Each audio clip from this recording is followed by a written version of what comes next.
In 2017, Snapped featured the controversial story of Teresa Kotomski, who once had a loving relationship with her husband, Raymond. She was happy, full of smiles. Everything in his life was going fine and dandy.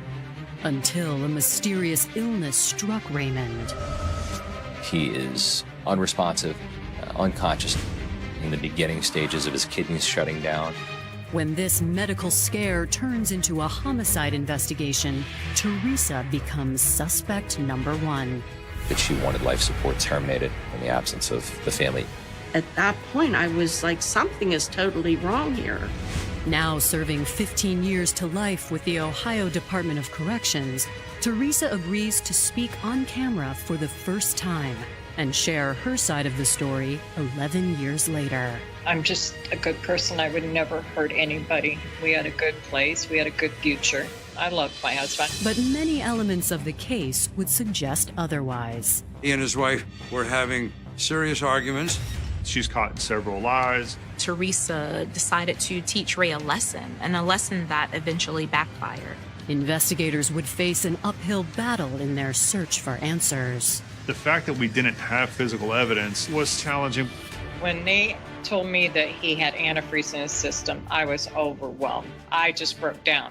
Several questions still linger today around this puzzling case. For them to just pinpoint to me when I was the one that left the home, who was there with him when I wasn't there, I don't know. Suicide, in my opinion, cannot be ruled out.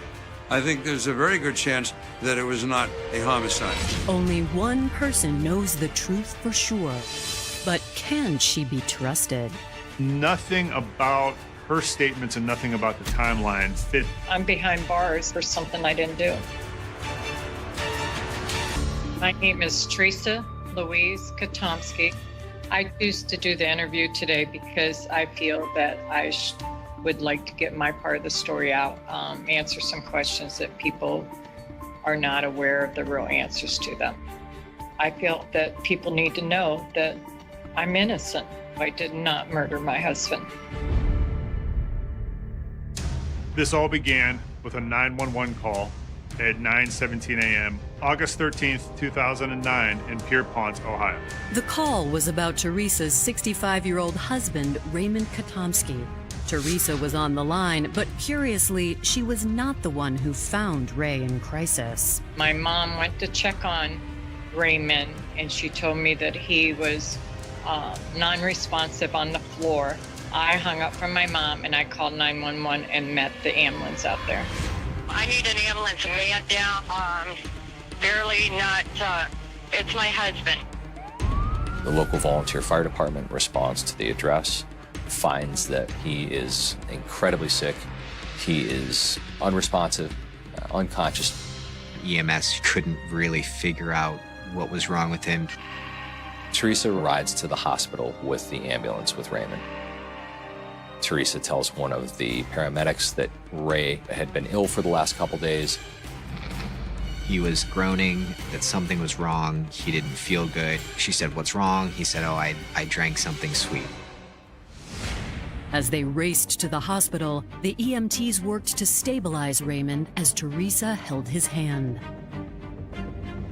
I didn't know what was going on. It was very hectic and very emotional.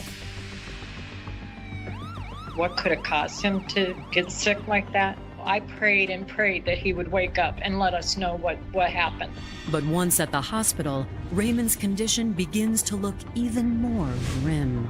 When Raymond is admitted to the hospital, he's gravely ill. He is in the beginning stages of his kidneys shutting down.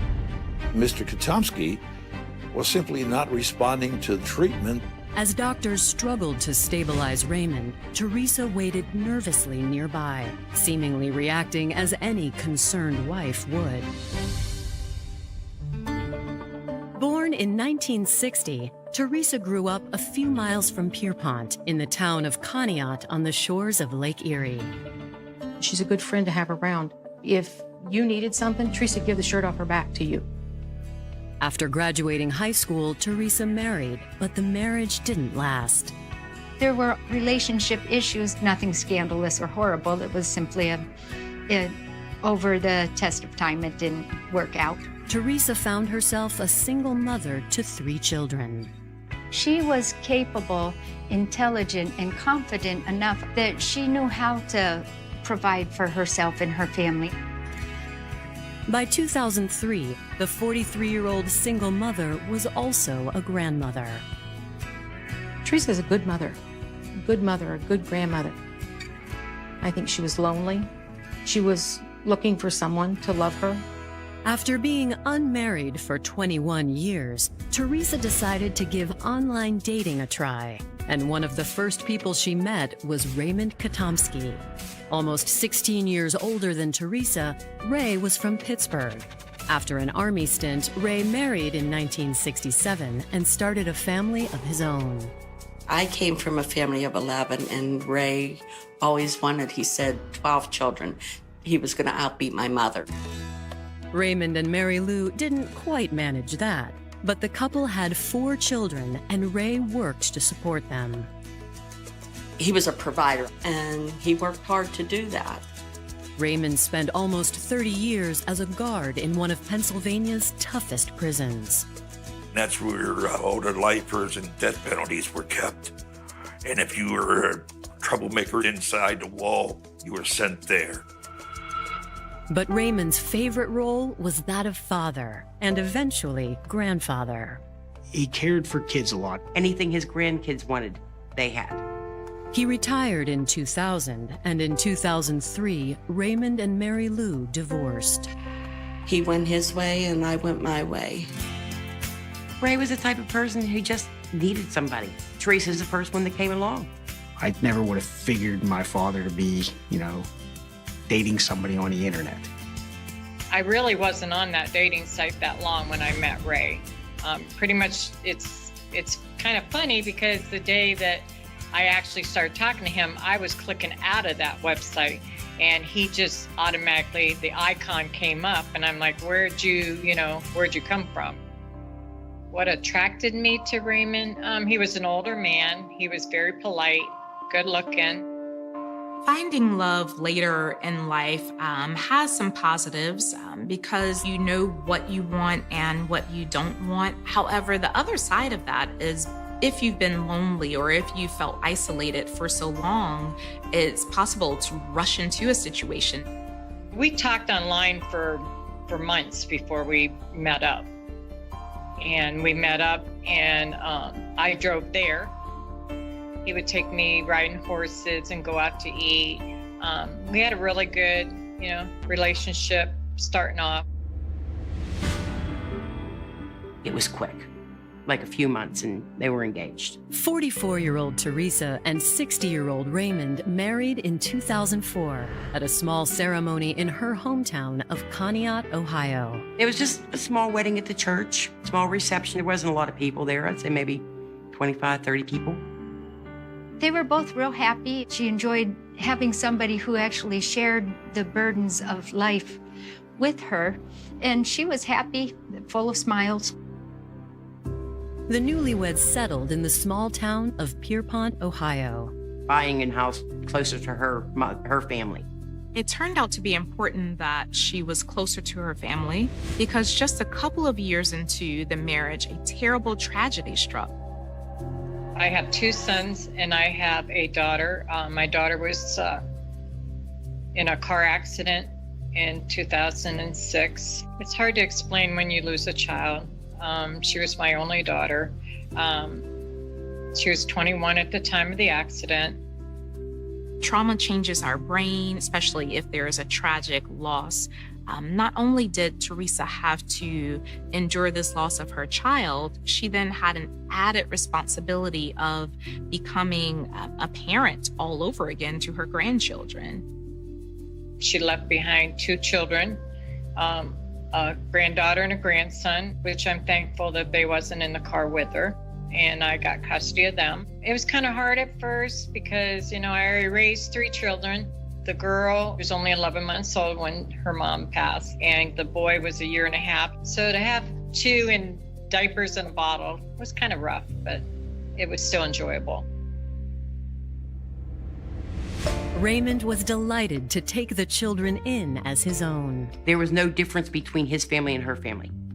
Those kids were as much loved by him as his own kids were.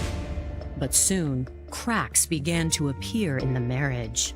Having the responsibility of raising young children all over again, out of the blue, especially at the beginning of a new and budding romance, is very stressful. We had our up and downs along the relationship time. Being that he was older than I was, he was very set in his ways. So, you get conflicts there. At one point, they separated. Teresa moved into her own apartment, but she hoped it was temporary. I loved my husband. I didn't want to leave him. We had a good home. We had a good place. We had a good future. Yet Teresa's hopes for a bright future were beginning to fade as Raymond fought for his life inside the hospital ER. Coming up, the family hopes for a miracle. I just broke down. But a devastating diagnosis reveals it's too late. To make a decision to take somebody off life support is, I'm sorry.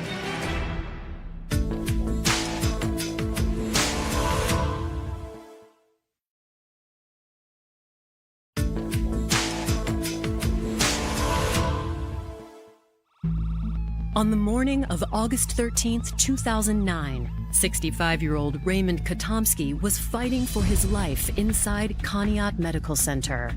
In speaking with doctors, Ray's wife Teresa explained why she wasn't at home with her husband when he fell unconscious. Her first statement basically stated that they had separated for a period of time, that she had moved into an apartment on August the 1st. He drank a lot. And I told him, Ray, if you don't stop the drinking, I'm leaving. I can't live with an alcoholic anymore. I can't put the kids and I in that situation. And that's when I moved out. Despite their recent separation, Teresa explained that she and Raymond remained in frequent contact. She'd been worried about his health and wasn't able to get through to him the night before. Ray had a lot of health issues. He didn't go to doctors the whole time I was with him. That night I kept calling and I had no response. So the next morning I had my mom check on him, and that's when she found him. The doctors asked if she knew what had happened to Raymond. The only thing she said about that was that he had drinking something sweet and it had upset his stomach. There is now a suspicion that Ray could have ingested something. Raymond was life-flighted to the trauma center in nearby Erie, Pennsylvania, where doctors made a terrible discovery. He has ethylene glycol poisoning. Antifreeze, the actual compound is known as ethylene glycol. Once it's ingested into the body, it gets progressively broken down into a variety of toxic elements. Your internal organs start shutting down, and your chances of survival are remote. Within an hour or so of the ingestion, it's possible to provide an antidote. Also, you can put them on dialysis, like a kidney machine, and try and get it out of there. But usually that has to happen within an hour or so, at most a few hours after the ingestion. Once the kidneys are involved, then the damage is done to the filtration system. Then you have an advanced stage of the disease. The prognosis is quite bad. And the antifreeze, it does have a somewhat sweet taste. When they told me that he had antifreeze in his system, I was overwhelmed. I just broke down. I don't know nothing about antifreeze. All I know is antifreeze goes in your car. For somebody to intake antifreeze, that just blows my mind. I was very upset. I wanted answers. I wanted to know how he got antifreeze. Why would he have antifreeze in his system? As word spread and loved ones joined Teresa at the hospital, they refused to give up hope. That day I sat at that hospital, I was upset. They were upset. We all wanted to know how it happened. Honestly, it was heartbreaking. But they were hopeful that he would be able to come home at some point. But I think it became pretty clear pretty soon after he got to Erie that unfortunately he was not going to be able to recover from the injuries to his body. With Raymond in a coma and steadily declining, his loved ones had a tough decision to make. His prognosis is terminal. the family was given the decision that they might want to consider taking Raymond off life support. I kind of didn't want to give up the hope. Doctors can be wrong. You know, people can come out of comas. To make a decision to take somebody off life support is, I've never had to do that. The doctor represented that to me. And I asked him, there's no way that he's going to come out of this? And the doctor said, no, he's already brain dead. This isn't something that is casually decided. And for Teresa to have to make this decision, for anyone to have to make this decision, is mortifying. I went ahead and told the doctor to go ahead and do it. And I sat there while they did it.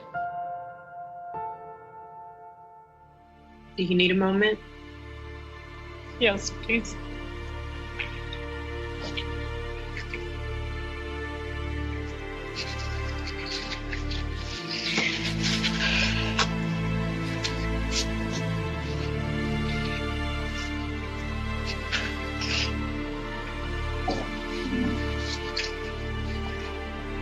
I'm sorry. Raymond Kotomski's life was over.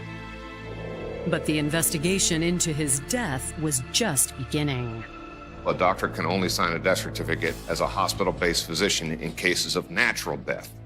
Now, antifreeze toxicity, ethylene glycol, is clearly not a natural way to die. So at that point then, the Erie County Coroner's Office took jurisdiction of the case. Investigators began with an autopsy, which confirmed that Raymond had indeed died from ingesting antifreeze. It has to be antifreeze. There's no ambiguity. But what the autopsy couldn't reveal to authorities was why. An accident appeared unlikely. Accidental ingestions, typically those are toddlers or infants. Ruling out an accident, another possible explanation must be explored: murder. An investigation was opened up the morning after Raymond passed away. Authorities had yet to question Teresa, but she made an unlikely suspect. After all, Teresa volunteered the crucial clue that pointed doctors toward the poisoning in the first place. That he tasted something sweet. That was something that she repeated to each medical professional, each doctor, down the line until he passed away. And when investigators searched Raymond's home on August 19th, Teresa was more than willing to help. She was cooperative. She spoke to me with no issues. Investigators seized everything that might contain a clue about the poisoning. Several computers, documents pertaining to life insurance, empty cans of pop and some empty beer cans.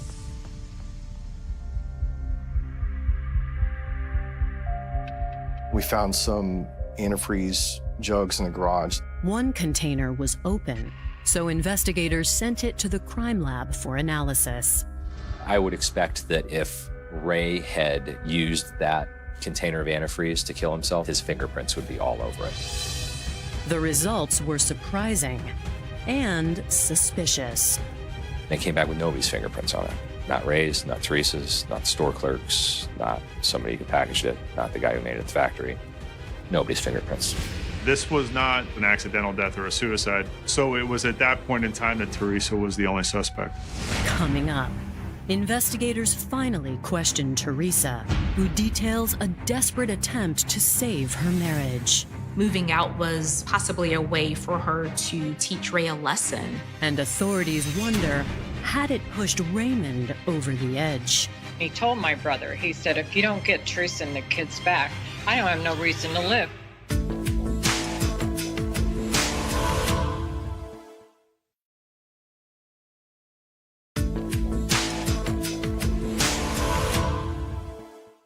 In the summer of 2009, authorities in Pierpont, Ohio were investigating the suspicious death of 65-year-old Raymond Kotomski.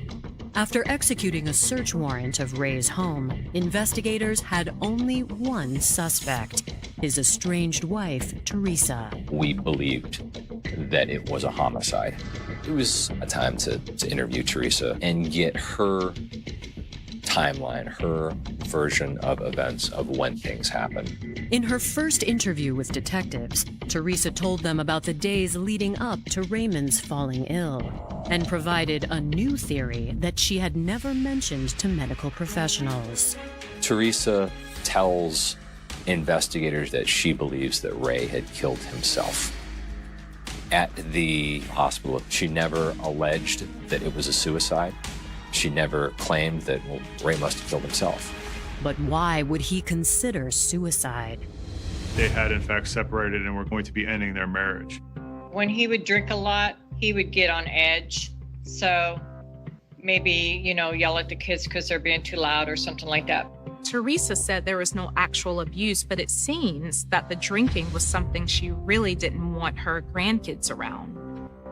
And I had an apartment already set up, so I moved to that apartment. Teresa explained to authorities that just 2 days after she moved into her new apartment, Raymond called her. He was upset because I moved out. He said, can we meet tomorrow and spend some time and talk about what we could do to solve this and that you could come back home?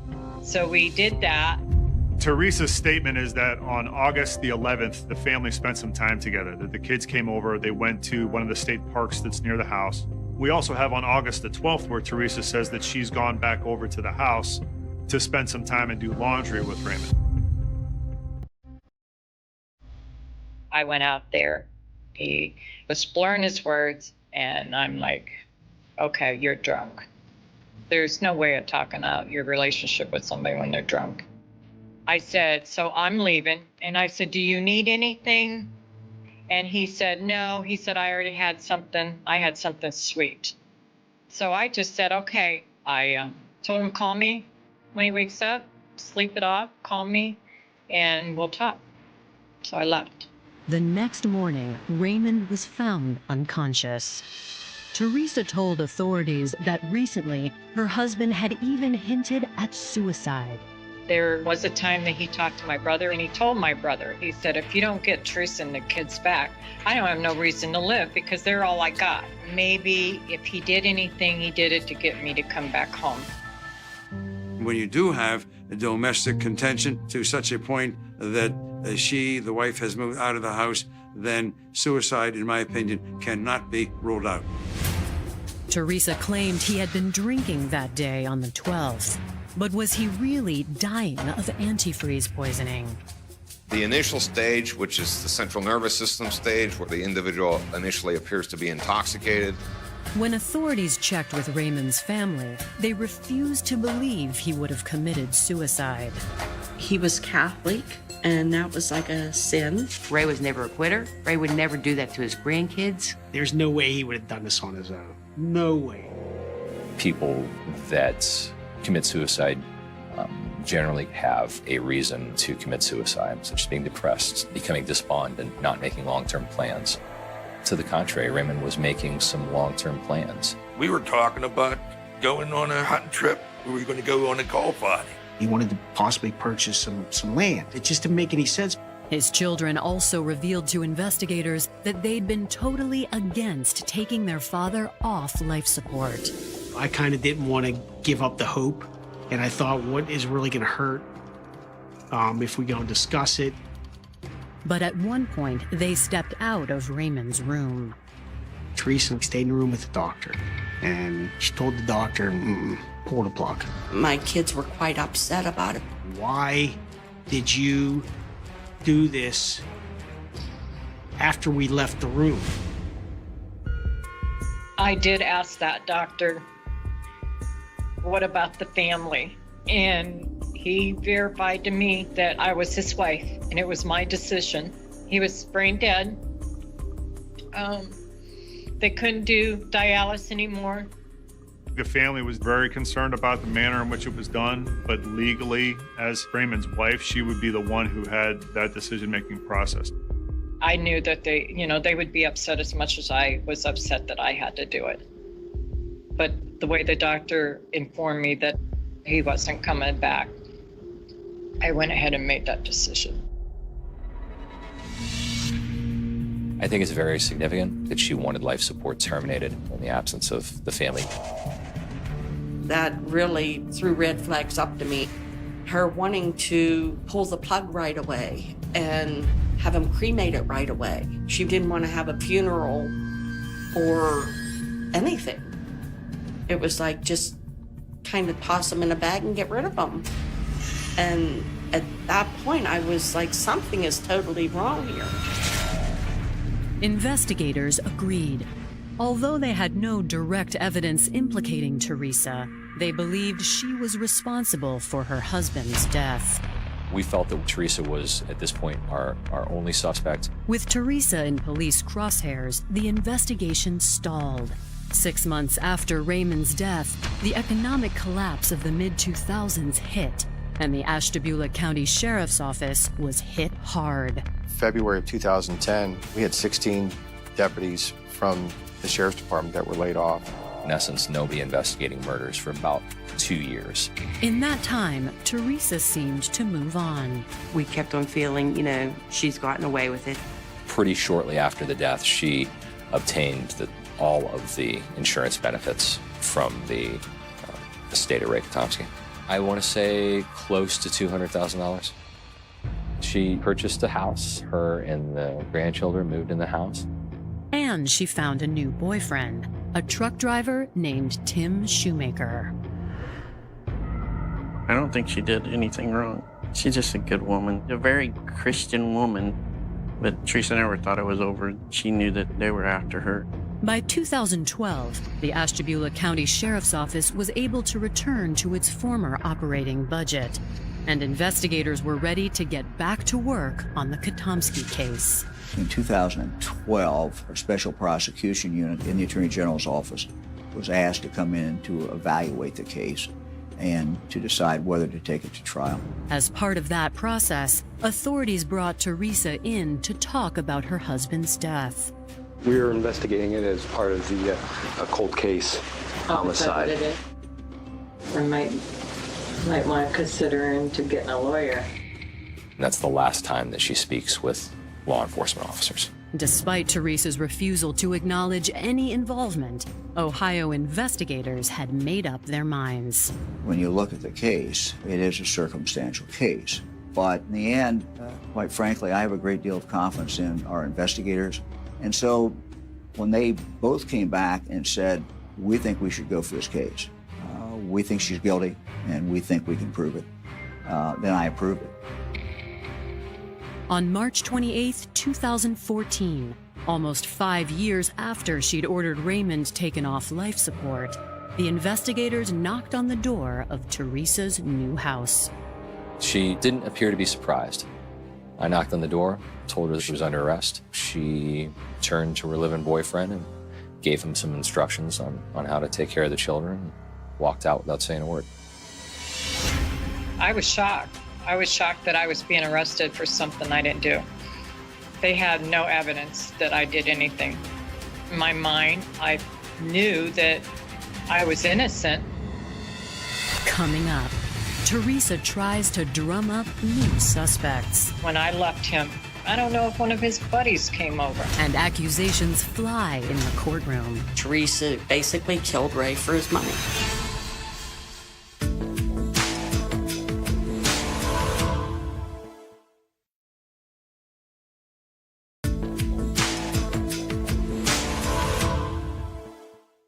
Five years after the death of Raymond Kotomski, his wife Teresa is finally under arrest for poisoning him.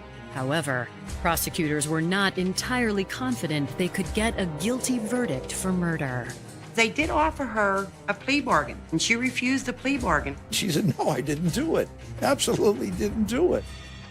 We knew going in that this was not an easy case. This was certainly not a slam dunk case. Still, prosecutors believed they'd gathered enough circumstantial evidence to prove Teresa was near Raymond at the time they think he was poisoned, and that she had a motive. We could prove that they were all together on August the 11th. And it was pretty clear that this marriage was ending. And it was just our argument that she decided to end it with his death rather than through divorce. After they rejected the plea deal, Teresa and her defense team had another choice to make. A defendant has the choice of having a jury trial or having it tried to the bench. In a bench trial, the judge is the only one being presented with the evidence and testimony. There is no jury. When you hire a lawyer, you're trusting your lawyer to represent you and to guide you in the right way. And he just kept telling me, no, we could get favor from the judge. The judge would give us favor because there's no evidence. My lawyer convinced me to do a bench trial.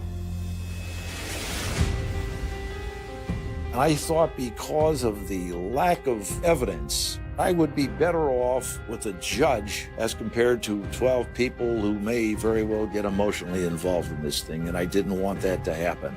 I wanted a judge who I thought would look at this from a really hard-nosed point of view.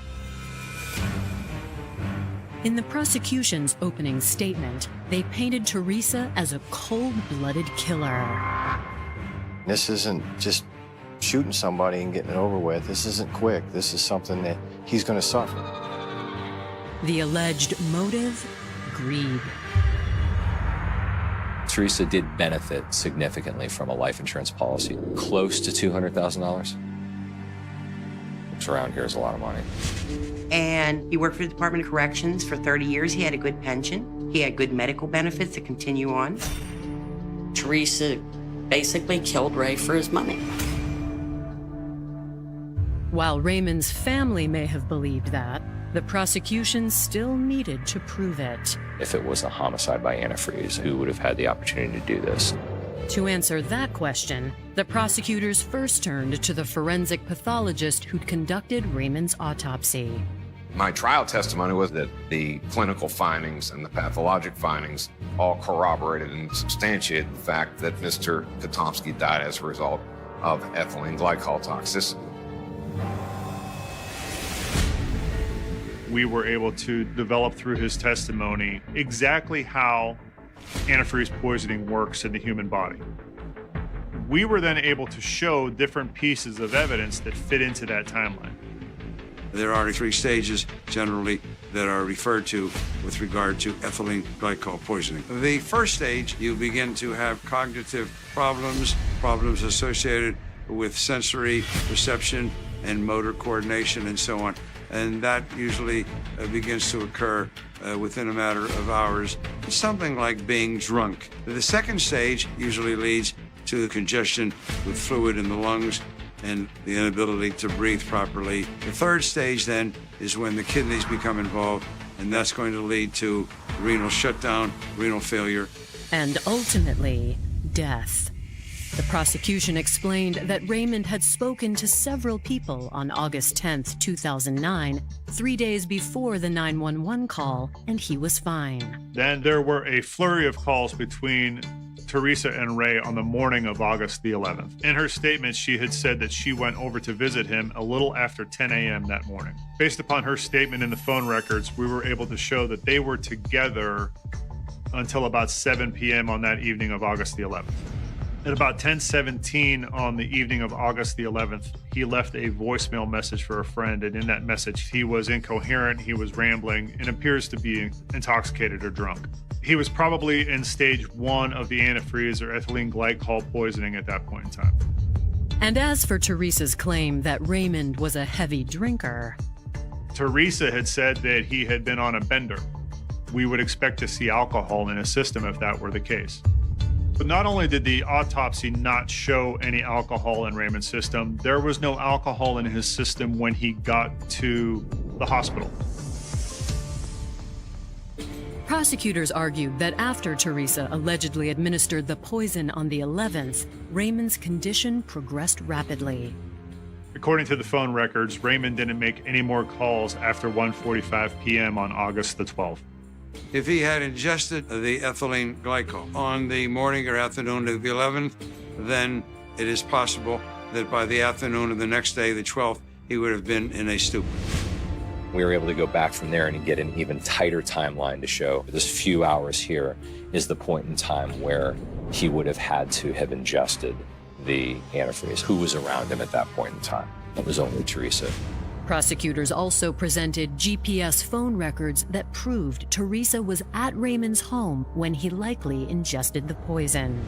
When it was the defense's turn, they called only one witness to counter the prosecution's timeline, their own forensic pathologist. The key elements to the defense in this case were the fact that from a forensic pathology perspective, it was impossible to ascertain specifically exactly when the antifreeze was administered. Nobody can put a finger on how it was administered. And it was impossible to ascertain how much was administered. There's no evidence that I ever did give him anything or if there was any antifreeze involved. They said that it was a non-toxic level when he appeared to the hospital, so that's another indication that I believe there wasn't any. When he finally gets to the hospital on the 13th, the level was not ridiculously high, but the medical experts were able to explain why. The half-life of ethylene glycol in the human body is around 3 hours. What that means is after a passage of about 3 hours, a half of it is metabolized. In the next 3 hours, a half of what remains will be metabolized and all the way down.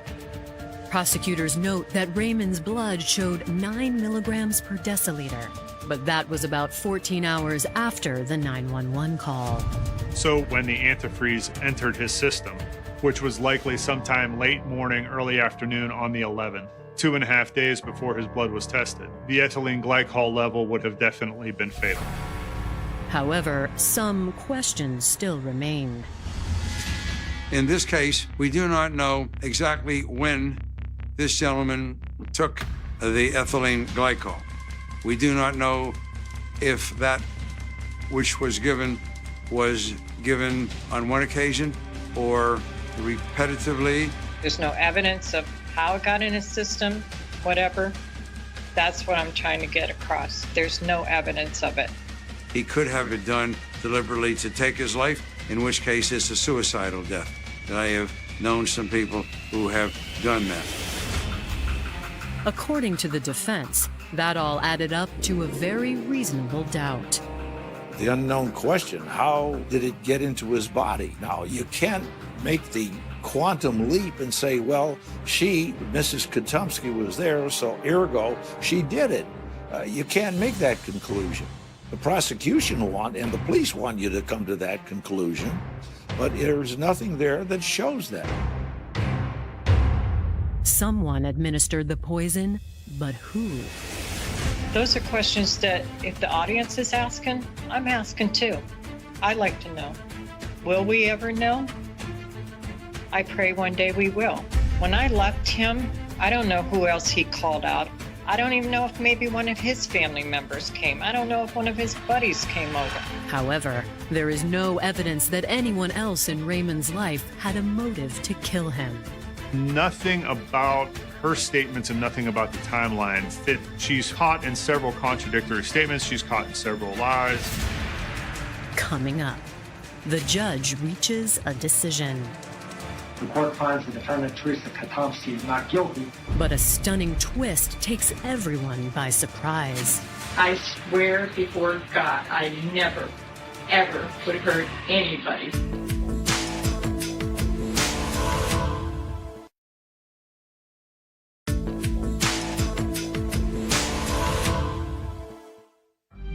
On July 30th, 2015, the judge announced he had reached a verdict in the Teresa Kotomski murder case.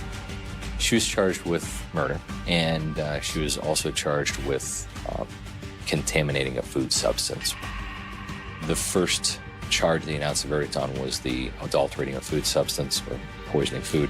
The court finds the defendant, Teresa Kotomski, not guilty of contaminating a substance for human consumption.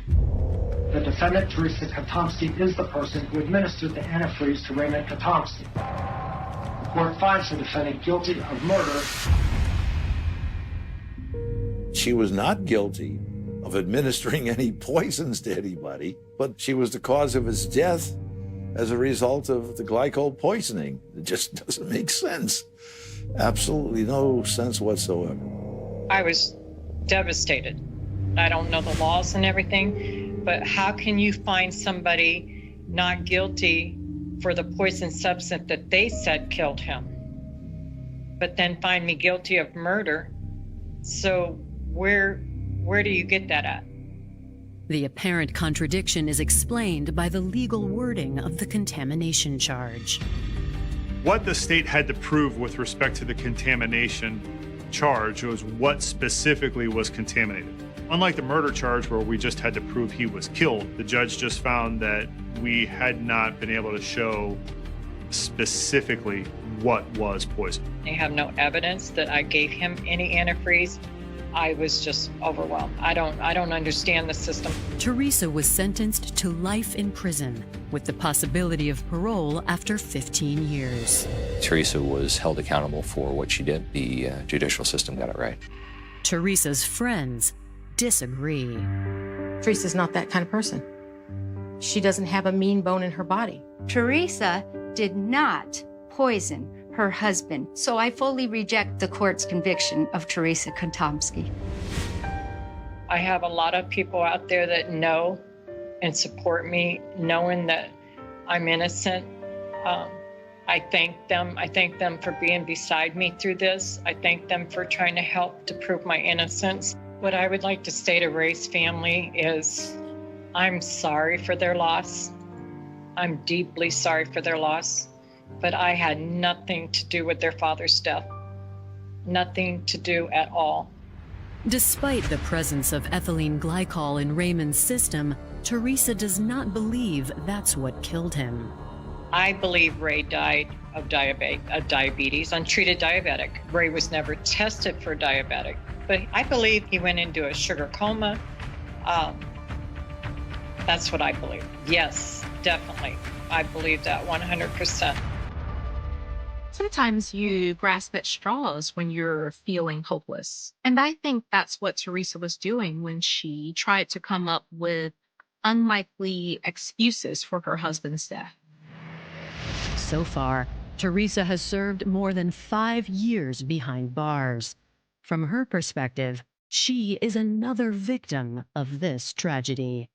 I just look out to everybody and say, if you were innocent, what do you feel like your life would be like behind bars for something you didn't do? Just knowing that you were taken from your family, you know, your job, your children, your grandchildren for something you didn't do. I'm a Christian. I believe in to helping people, to love people, do what you can for people.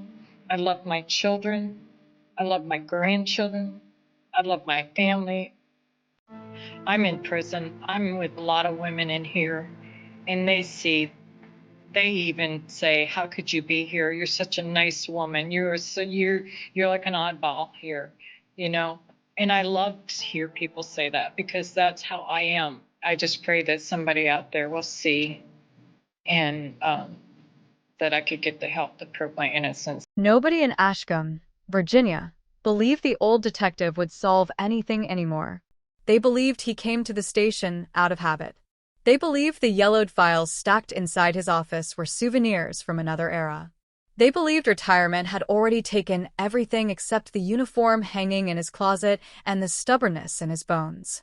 And then, on a rain-soaked October morning in 2024, Detective Walter Briggs opened a cardboard box that nobody had touched since the first Bush administration and quietly whispered 6 words that would send shockwaves through an entire county. We've been looking at the wrong man. 35 years earlier, on November 18, 1989, Ashcombe went to sleep as a quiet Appalachian town wrapped in football games, church suppers, and the certainty that terrible things happen somewhere else. By sunrise, certainty was dead. 24-year-old school librarian Rebecca Holloway had vanished without a trace. No goodbye. No signs of struggle. No ransom demands. No witnesses willing to swear they saw what they thought they saw. Only a sedan parked beside Cedar Ridge Road. The driver's side door unlocked. Her purse still inside. A paperback novel resting on the passenger seat. And 1 cup of coffee, still warm when deputies arrived. Warm enough to suggest she had disappeared only minutes before. The headline exploded across Virginia. Young librarian missing. Small town in shock. Mystery deepens in Blue Ridge community. People locked their doors. Parents kept children indoors. Church attendance doubled. The kind of fear that arrives only when evil feels random settled over Ashcombe like heavy fog. Rebecca Holloway was not the type of person communities imagine becoming the center of a cold case. She volunteered at literacy programs, remembered birthdays, brought soup to elderly neighbors, laughed loudly, read constantly. People trusted her immediately. The idea that someone could simply erase her from existence offended the town's understanding of how life worked. Sheriff Harold Benton launched the largest search operation in county history. Volunteers filled forests. Dogs tracked scents toward the river and then stopped abruptly. Helicopters circled mountain terrain. Nothing. Absolutely nothing. No body. No weapon. No suspect. The investigation produced rumors faster than evidence. Some residents believed a drifter passing through town carried responsibility. Others whispered about an abusive former boyfriend from college. A few insisted organized criminals used remote mountain roads for activities nobody discussed publicly. Fear creates stories. Stories create certainty. Certainty often kills truth. Young Detective Walter Briggs, 29 years old and newly promoted, worked the case with an intensity bordering on obsession. He interviewed everyone: teachers, mechanics, store owners, ministers, teenagers, retired veterans. 312 statements filled filing cabinets. Each one offered fragments. None offered answers. The final confirmed sighting came from a waitress at Miller's Diner. Rebecca stopped for coffee shortly before sunset. She looked distracted. Not frightened. Distracted. She asked whether anyone had come looking for her earlier in the afternoon. The waitress answered no. Rebecca smiled politely, left a generous tip, walked into the November evening. Gone. One question haunted investigators immediately. Who was she expecting? Because ordinary routines had changed. Rebecca usually drove directly home after work. That night, she waited. For someone. Or something. Days later, deputies discovered a notebook inside her apartment. Nothing dramatic. Reading lists. Volunteer schedules. Random observations. Yet one sentence, written 3 weeks before her disappearance, attracted immediate attention. Some people spend entire lives protecting old mistakes. Nobody understood what it meant. The lines sounded philosophical, mysterious, almost literary.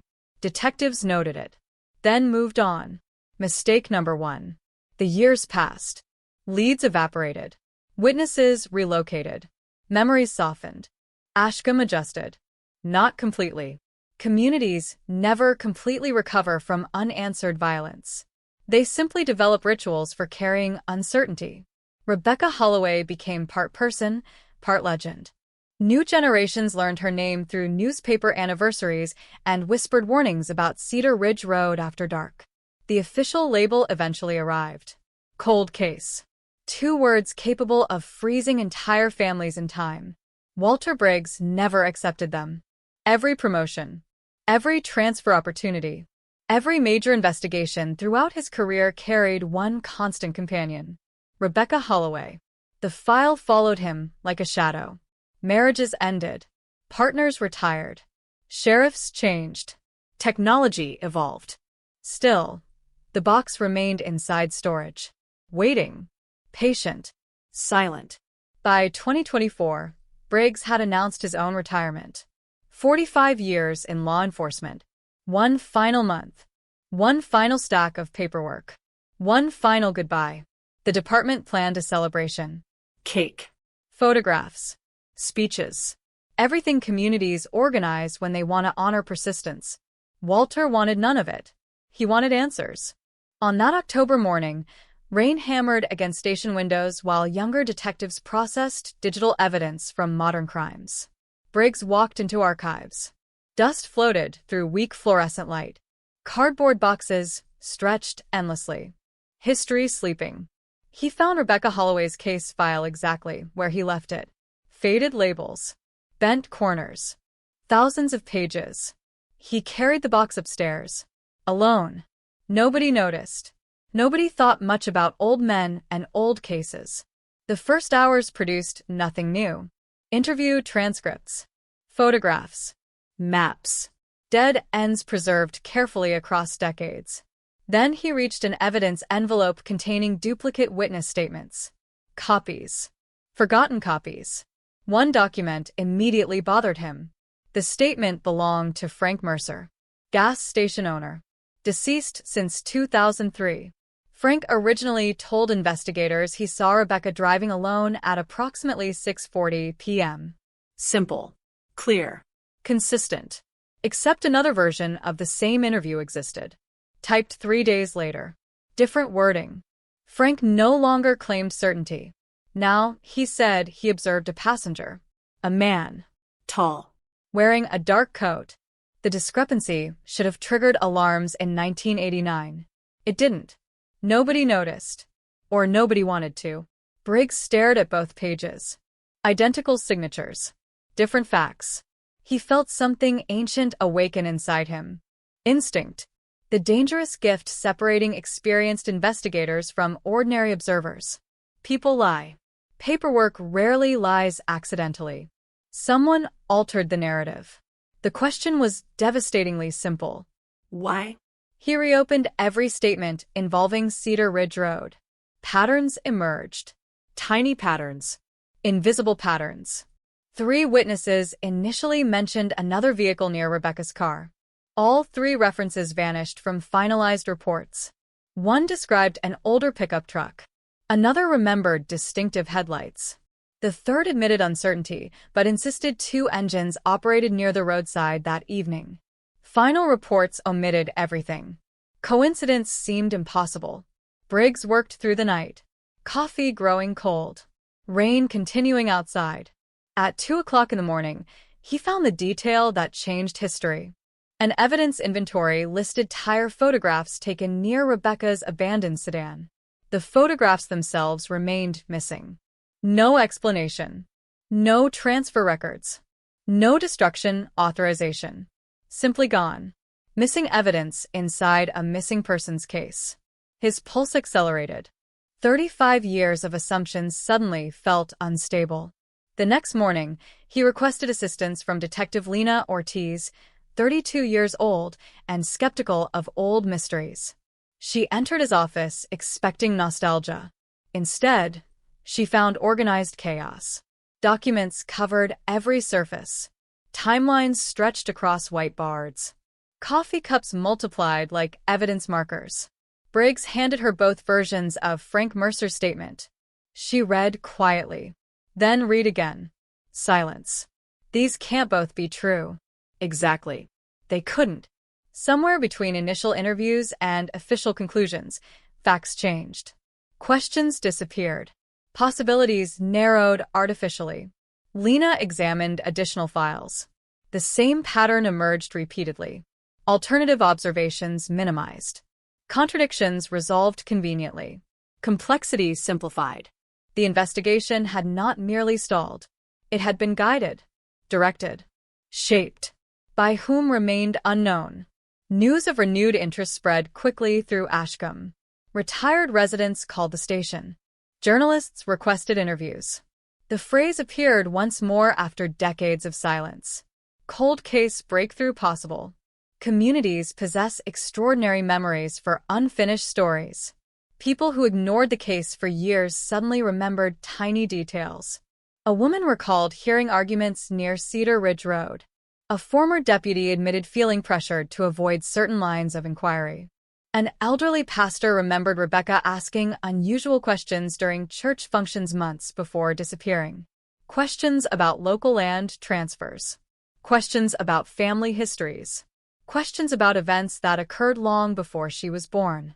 Walter Briggs listened carefully. Because old cases rarely unlock through dramatic revelations. They open through accumulation.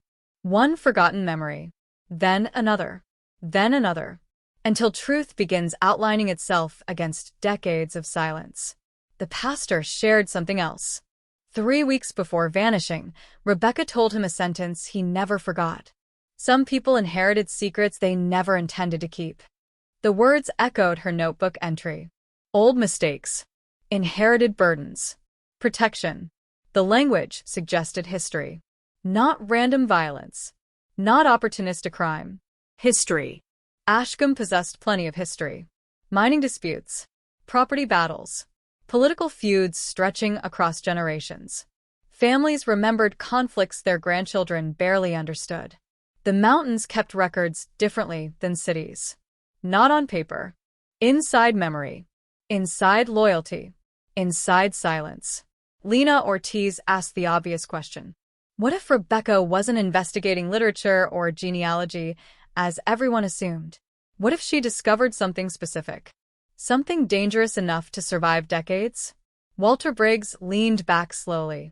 For 35 years, investigators treated Rebecca Holloway as a victim who happened to disappear. Maybe she was something else entirely. Maybe she was a woman asking questions nobody wanted answered. The possibility transformed everything. That evening, Briggs reopened a box labeled Personal Effects. Most contents felt painfully ordinary. Books, receipts, photographs, letters. Then he discovered an item never entered into evidence properly. A folded county map. Worn. Annotated. Certain locations circled in red ink. One circle surrounded Cedar Ridge Road. Another marked an abandoned mining settlement known as Hollow Creek. The third location sent a chill through the room. Mercer Farm. Property owned by Frank Mercer. The witness whose statements changed. The witness who originally mentioned a passenger. The witness who died carrying unanswered questions. Rain began falling again outside. The same relentless Virginia rain from the night before. Walter Briggs stared at the red circles. 35 years. Thousands of hours. Countless assumptions. And suddenly one terrible possibility emerged with perfect clarity. Rebecca Holloway had not been lost. She had been following a trail. And somebody, somewhere in November of 1989, realized exactly where that trail was leading. Rain continued hammering Ashcombe through the first week of November, as if the mountains themselves remembered what had happened 35 years earlier and refused to remain silent. Walter Briggs stopped sleeping properly. Retirement paperwork sat untouched on his desk. Congratulatory cards remained unopened. The department expected a man preparing to leave. Instead, they watched an old detective move with the intensity of someone beginning his career all over again. Rebecca Holloway was no longer a memory. She was active, present, demanding answers. The red circles on the county map changed everything. Cedar Ridge Road, Hollow Creek, Mercer Farm. 3 locations connected by geography, connected by history, connected, perhaps, by a truth nobody wanted to acknowledge. Lena Ortiz spread historical records across a conference table. Tax documents, property transfers, mining permits, newspaper clippings yellowed by time. Patterns emerged slowly. The Hollow Creek mining settlement officially shut down in 1968. Economic reasons, according to public statements. Unsafe conditions, according to former workers. But rumors survived. Missing payroll funds. Private land agreements. Families suddenly leaving town without explanation. Nothing criminal ever proven. Nothing fully explained. Ashcombe specialized in unfinished stories. Rebecca, working as a librarian in 1989, had access to local archives unavailable to most residents. She organized historical materials, cataloged donations, handled old newspapers and county records. If anyone accidentally discovered inconsistencies buried inside forgotten documents, it would have been her. Walter revisited her notebook. The sentence stared back at him. Some people spend entire lives protecting old mistakes. For decades, investigators treated those words as poetic reflection. Now they felt like evidence. Cold, specific, dangerous. The pastor's memory returned. Inherited secrets, not created. Inherited, meaning the people involved in 1989 may not have caused the original wrongdoing. They simply maintain silence established by previous generations. History rarely dies. It recruits caretakers. 3 days later, Lena found something astonishing. A box of uncatalogued materials stored inside the basement of the county courthouse. Ignored. Forgotten. Dust-covered. Inside rested meeting minutes from local development committees during the late 1960s. Most pages contained ordinary discussions. Road maintenance. School funding. Utility projects. Then one entry from April 1968 stopped everything. Emergency session regarding Hollow Creek closure. Attendance records listed 13 men. Among them, Frank Mercer. The same Frank Mercer who changed his witness statement in 1989. The same Frank Mercer whose farm Rebecca marked on her map. Walter felt his heartbeat accelerate. Coincidence had officially left the building. Questions multiplied. Why would a gas station owner participate in emergency meetings about a mining settlement? What happened at Hollow Creek? Why did Rebecca connect that history to Cedar Ridge Road? And why, after seeing something on the night she disappeared, did Frank alter his story? The detective drove to Mercer Farm. The property stood abandoned. Frank died 2 decades earlier. His children sold livestock operations and moved away. Nature reclaimed everything. Broken fences. Overgrown fields. Empty structures surrendering to time. The farmhouse remained standing. Silent. Watching. Walter obtained permission from surviving family members to inspect the land. Nothing dramatic appeared initially. Old equipment. Rotting barns. Memories reduced to physical decay. Then Lena noticed something strange. Inside a storage shed rested filing cabinets. Locked. Untouched. The keys still hung on rusted hooks nearby. People expecting secrets usually hide them.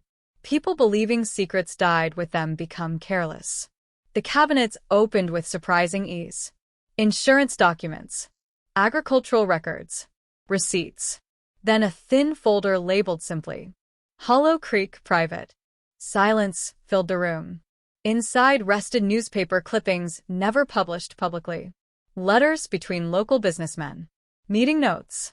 And one handwritten page bearing Frank Mercer's unmistakable signature. The final sentence chilled everyone present. The matter must remain contained. Another scandal would destroy this county. Another scandal. Not a scandal. Another. Meaning previous damage already existed. Meaning Hollow Creek represented continuation rather than beginning. Walter read every line twice. The documents suggested severe structural problems inside the mine years before official closure. Engineers recommended immediate shutdown. Owners resisted. Too expensive. Too embarrassing. Too disruptive. Then came an accident. Minor according to public reports. Far more serious according to private correspondence. Names were omitted. Details softened. The familiar language of communities protecting themselves. Nobody wanted federal investigations. Nobody wanted lawsuits. Nobody wanted headlines. Ashcombe chose quiet solutions. The pattern felt hauntingly familiar. Lena leaned across the table. What if Rebecca discovered all of this? Walter answered immediately. Then she knew somebody built their reputation on a lie. And if powerful families owed their standing to decades of silence, the appearance of truth could feel catastrophic. The next breakthrough arrived from an unexpected source. A retired newspaper editor named Martha Kincaid requested a meeting. Age had weakened her voice. Not her memory. She remembered Rebecca vividly. Curious. Persistent. Relentless. Months before disappearing, Rebecca visited the newspaper archives repeatedly. Not researching literature. Researching Hollow Creek. Researching land ownership changes after the mine closure. Researching one family in particular. The Mercer family. Martha recalled asking why. Rebecca smiled. Then answered with words that never left her mind. Sometimes history gets edited by the people who survive it. The room fell silent. Edited history. Again the same theme. Protection. Inheritance. Silence. Walter asked whether Rebecca ever seemed frightened. Martha considered carefully. No. A pause. She seemed disappointed. Disappointed. Not terrified. Not paranoid. As though discovering truth about her hometown saddened her more than it alarmed her. That emotional distinction mattered. People expecting danger behaved differently. Rebecca kept asking questions, kept visiting archives, kept marking maps. She believed facts would eventually matter. The innocence of that belief broke Walter's heart. Because experience teaches investigators an uncomfortable lesson. Facts alone rarely change anything. People change things. And people often resist facts threatening identities they've carried for generations. November 18th approached. 35 years exactly. Television stations prepared anniversary segments. Journalists called daily. The phrase dominated headlines once again. Virginia cold case could see major development. Ashcombe responded with nervous energy. Older residents avoided cameras. Younger residents demanded transparency. The town stood between memory and revelation. Walter revisited original interview tapes stored on deteriorating cassettes. Technology specialists transferred audio into digital formats. Static disappeared. Background sounds emerged. Voices once buried became clearer.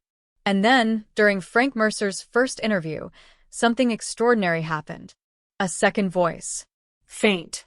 Almost impossible to detect. Someone standing nearby. A man. One sentence. Only 4 words. Stick to the story. Walter stopped breathing. The recording played again. Same words. Same voice. Stick to the story. Not tell the truth. Not remember carefully. The story. Singular. Defined. Established. A version already agreed upon. Lena stared at the speakers. The implications felt explosive. Frank Mercer did not independently alter his account. Someone influenced him. Someone present during questioning. Someone invested in preserving a specific narrative. The next task became identifying the voice. Difficult. Potentially impossible. Most individuals connected to the case had died. Time protects secrets efficiently. Yet Walter understood something important. Even if names remained hidden, intentions no longer did. People worked actively to shape the investigation from the beginning. The disappearance itself remained unsolved. But the response to it suddenly looked orchestrated. That night, alone inside his office, Walter examined Rebecca's photograph. 24 years old. Bright eyes. Confident smile. A librarian who loved local history. A woman who believed archives existed to preserve truth. Perhaps she never imagined archives could also conceal it. Outside, rain tapped softly against windows. The same sound. The same rhythm. Memory disguised as weather. Walter realized the investigation had crossed another threshold. He no longer asked who Rebecca Holloway was. He asked what she learned. Because knowledge changes people. Knowledge changes routines. Knowledge leads ordinary citizens down unfamiliar roads on cold November evenings. And sometimes, knowledge convinces others that a quiet young librarian has become the most dangerous person in town. Somewhere between Hollow Creek and Mercer Farm, between forgotten mining records and altered witness statements, Rebecca Holloway found a thread connecting past and present. She followed it, patiently, methodically, believing truth deserved daylight. The tragedy haunting Ashcombe after 35 years was not merely that she vanished. The tragedy was that she may have disappeared at the exact moment she finally understood why so many people spent entire lives protecting old mistakes. The anniversary arrived beneath a gray Virginia sky that looked almost identical to the photographs taken on November 18, 1989. 35 years. An entire generation. Children born after Rebecca Holloway vanished now had children of their own. Yet the mountains remembered. The roads remembered. And Detective Walter Briggs, standing alone outside the sheriff's office before sunrise, understood a truth that made his stomach turn. Cold cases do not sleep. They wait. They wait for witnesses to grow old. They wait for loyalties to weaken. They wait for guilt to become heavier than fear. And somewhere inside Ashcombe, guilt was beginning to crack. Television crews arrived early. News vans lined Main Street. The story had returned. Virginia 1989 cold case may hold new secrets. Residents who spent decades avoiding interviews suddenly found reporters on their doorsteps. Some refused. Some spoke. Most chose their words carefully, because old habits survive longer than memories. Walter ignored the cameras. His attention remained fixed on a different problem. The unidentified voice from Frank Mercer's original interview. Stick to the story. For words. For devastating words. Not advice. Not confusion. Instruction. The existence of a story meant alternatives already existed. Truth on one side. Narrative on the other. Someone chose narrative. Someone enforced it. Lena Ortiz spent 3 sleepless nights comparing voices from surviving recordings, town meetings, public hearings, old local radio broadcasts, primitive methods, slow methods. But experience had taught her that history leaves fingerprints in unexpected places. Then, shortly after noon, she walked into Walter's office carrying a cassette player and a look he had learned to respect. Not excitement. Concern. Real breakthroughs rarely produce excitement. They produce concern. She pressed play. The first recording came from a county development meeting in 1971. Voices discussing road repairs, budgets, routine matters. Then a man interrupted. Calm. Measured. Authoritative. Walter froze. The rhythm matched. The tone matched. The cadence felt disturbingly familiar. Harold Mercer. Frank Mercer's older brother. Former county commissioner. One of the most respected men Ashcombe ever produced. Dead since 1998. Celebrated. Honored. A scholarship fund carried his name. An elementary school gymnasium displayed his portrait. The possibility felt almost unbearable. Lena remained cautious. Not proof. Walter nodded. But instinct screamed. Communities build monuments to people they admire. Sometimes admiration survives long after uncomfortable questions disappear. Harold Mercer participated in the Hollow Creek emergency meetings. Harold Mercer possessed influence.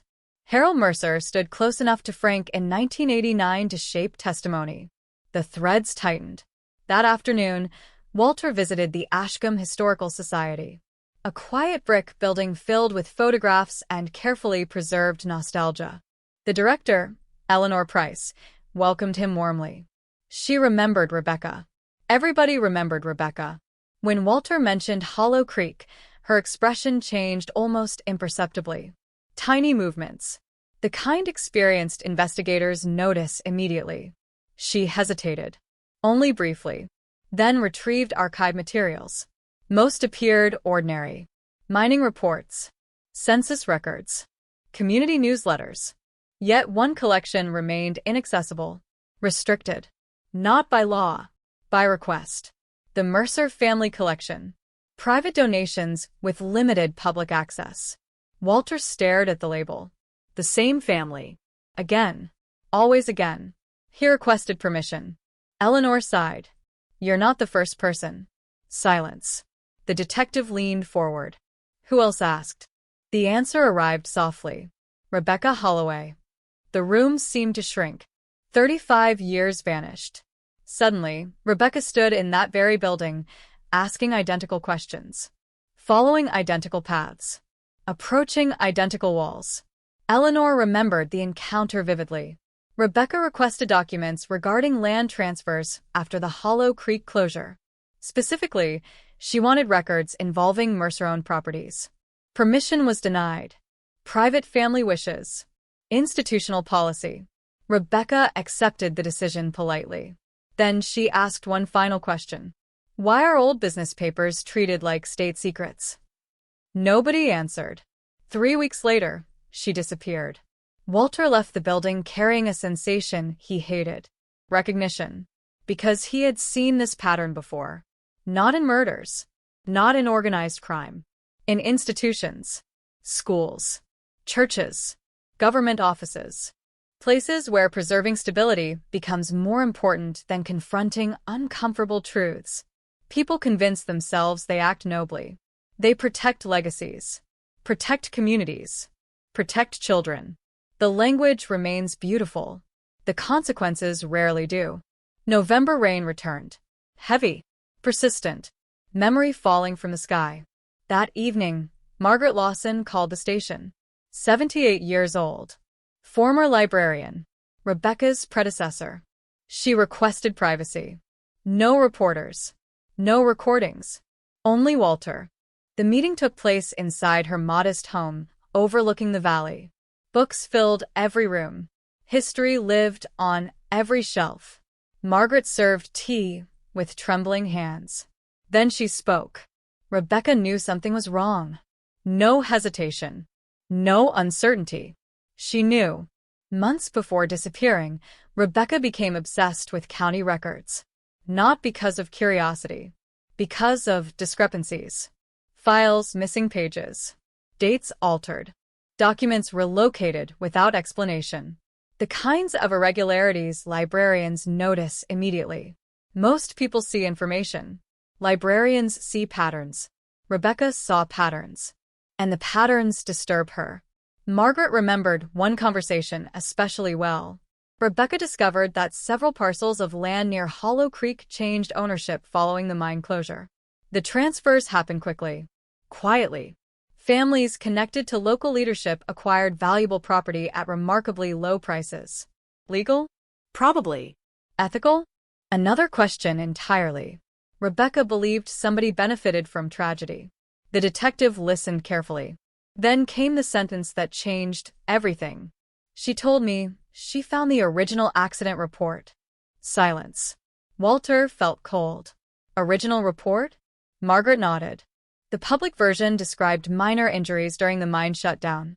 Nothing catastrophic. The original version allegedly documented multiple fatalities. Workers. Unreported. Unacknowledged. Families compensated privately. No headlines. No investigations. No scandal.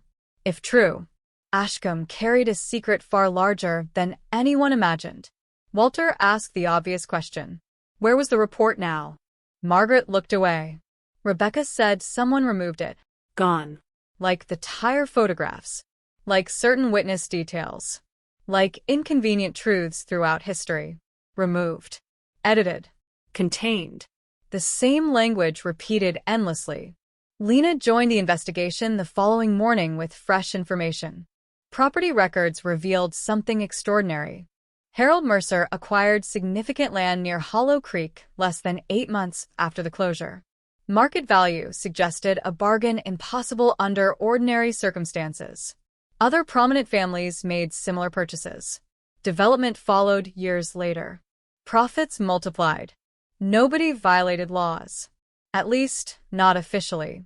But if communities suppress disasters and control information, opportunities emerge for those positioned closest to power.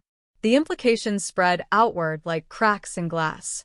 Rebecca may have uncovered not only historical deception, but generational advantage built upon that deception.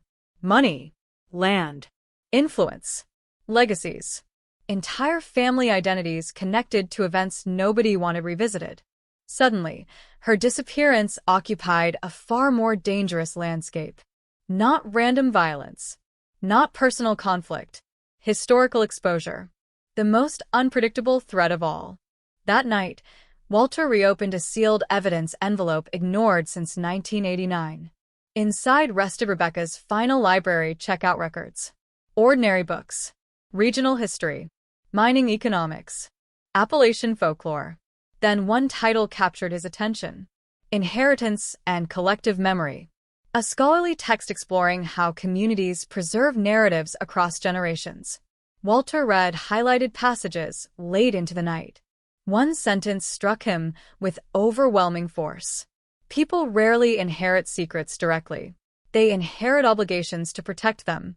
Obligations. Not choices. Not conspiracies. Responsibilities passed from parents to children. From leaders to successors. From one generation to another. The realization made everything more terrifying. Perhaps nobody alive in 1989 created the original lie. They merely maintained it. Because dismantling inherited myths requires extraordinary courage. And courage becomes scarce when reputations, fortunes, and community identity depend upon silence. Outside, church bells echoed through Ashcombe. Ordinary sounds. Comforting sounds. The kind of sounds people spend lifetimes protecting. Walter understood why Rebecca stayed. Why she kept digging. Why she refused to walk away. She loved this town. She believed truth could strengthen communities rather than destroy them. The tragedy of idealists is that they often underestimate how fiercely ordinary people defend familiar stories. Some defend them with arguments, some with influence, some with silence.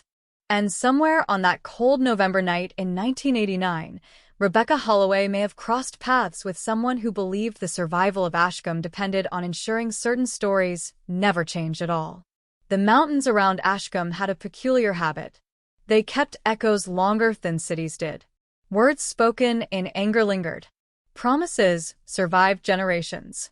And secrets, once buried beneath layers of loyalty and pride, developed roots so deep that people eventually mistook them for truth itself. Walter Briggs understood that now.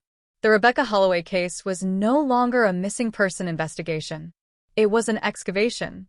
Every layer removed exposed another beneath it. Every answer revealed older questions. And every question pointed toward the same uncomfortable reality. The town had inherited something it no longer understood. December arrived early. Cold rain gave way to sharp winds sweeping through Cedar Ridge. Tourists disappeared. Roads emptied. Ashcombe settled into winter. But inside the sheriff's department, activity intensified. The discovery regarding Harold Mercer changed everything.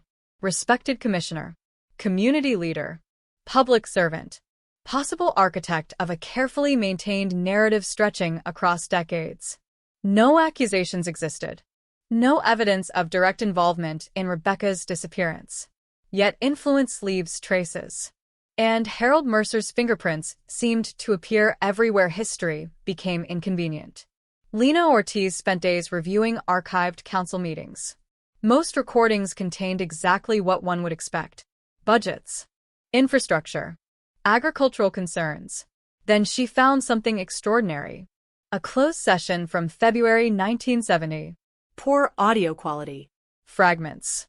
Missing sections. But one sentence emerged clearly. We survived Hollow Creek because we stayed united. Not because the truth emerged. Not because justice prevailed. Because unity endured. The language sounded noble. It always does. Communities rarely describe silence as silence. They describe it as solidarity. They describe it as resilience. They describe it as protecting neighbors. The difference matters. Walter wrote the phrase on a whiteboard. Stayed united. Beside it, he wrote Rebecca's own words. Some people spend entire lives protecting old mistakes. The parallels felt impossible to ignore. The following week brought another witness. Unexpected. Unplanned. 83-year-old Clara Jennings arrived carrying a faded photograph album. Her late husband worked at Hollow Creek during its final years. For decades, she avoided discussing the mine. Now, apparently, age had defeated fear. Or guilt. Sometimes the two become indistinguishable. She placed the album carefully on Walter's desk. Black and white photographs. Workers. Families. Community picnics. Holiday gatherings. Ordinary life. Then one image stopped everyone. A group photo taken 3 weeks before the mine closure. Standing together near the entrance were several men already familiar to investigators. Frank Mercer. Harold Mercer. County officials. Business leaders.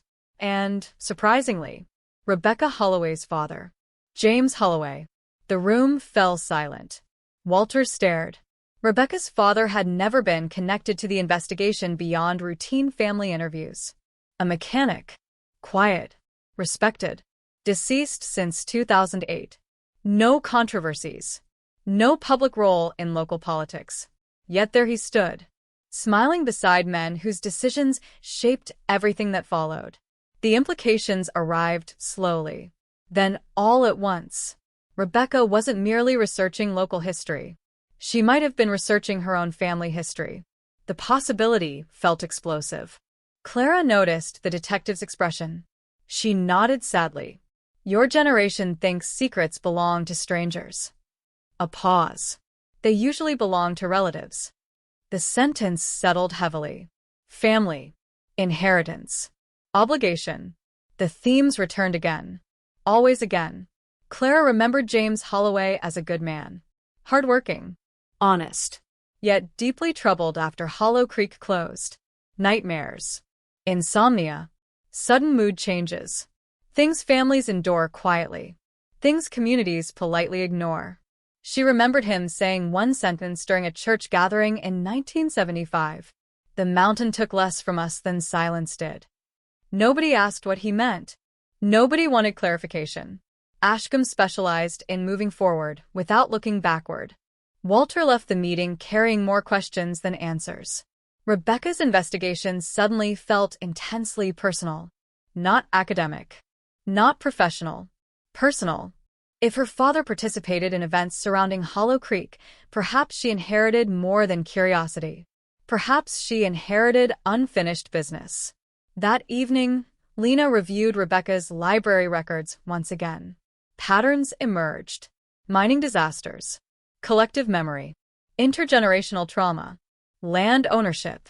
None of the subjects appeared random anymore. She wasn't researching history. She was assembling a puzzle connected to her own bloodline. And somebody noticed. The next breakthrough arrived from an unlikely source. A high school history teacher named Daniel Price contacted the department. His students had been digitizing old newspapers for a preservation project. During scanning, they discovered an article never officially archived. June 1968. Printed once. Removed from later collections. The headline alone sent chills through the room. Questions remain after Hollow Creek closure. The article referenced worker testimonies contradicting official accounts. Mentions of injuries exceeding reported numbers. Rumors of financial irregularities. Community concern regarding rapid land acquisitions. Then, abruptly, the publication stopped. No follow-up. No investigation. No explanation. The newspaper edition itself became extraordinarily rare. Almost erased. Walter read the byline. Margaret Ellis, reporter, died in 1972. Automobile accident. 29 years old. Silence filled the office. Another young woman asking questions. Another voice disappearing from public memory. Coincidence remained possible. But experience had taught Walter something important. Patterns deserve respect. Not immediate conclusions. Respect. The teacher revealed one final detail. Margaret Ellis interviewed James Holloway repeatedly during her investigation. Rebecca's father. Again. The same name. The same crossroads. The same history. Outside, snow began falling over Ashcombe. Soft. Quiet. Beautiful. The kind of weather that convinces people the world remains gentle. Walter knew better. History rarely announces its violence loudly. Sometimes violence looks like omission. Sometimes it looks like edited records. Sometimes it looks like entire communities agreeing not to ask certain questions. The detective visited Rebecca's childhood home. Vacant now. Her parents gone. Windows dark. Memory occupying every room. With permission from surviving relatives, he examined stored belongings previously considered irrelevant. Boxes of school projects. Family photographs. Letters. Nothing remarkable. Until he found a journal. Not Rebecca's. Her father's. Small. Leather-bound. Incomplete. Most entries discussed ordinary life. Work. Bills. Weather. Then one passage dated August 1971 changed everything. The children deserve better than what we inherited. I pray Rebecca never has to carry our burdens. Walter read it repeatedly. Our burdens. Plural. Shared. Inherited. James Holloway knew something. Perhaps many things. Enough to fear passing them to his daughter. Enough to write private warnings nobody discovered for decades. The realization struck with devastating force. Rebecca may have spent her adult life trying to understand why her father carried sadness he never explained. Children notice grief. Even unspoken grief. Especially unspoken grief. And librarians. Librarians know how to search for answers.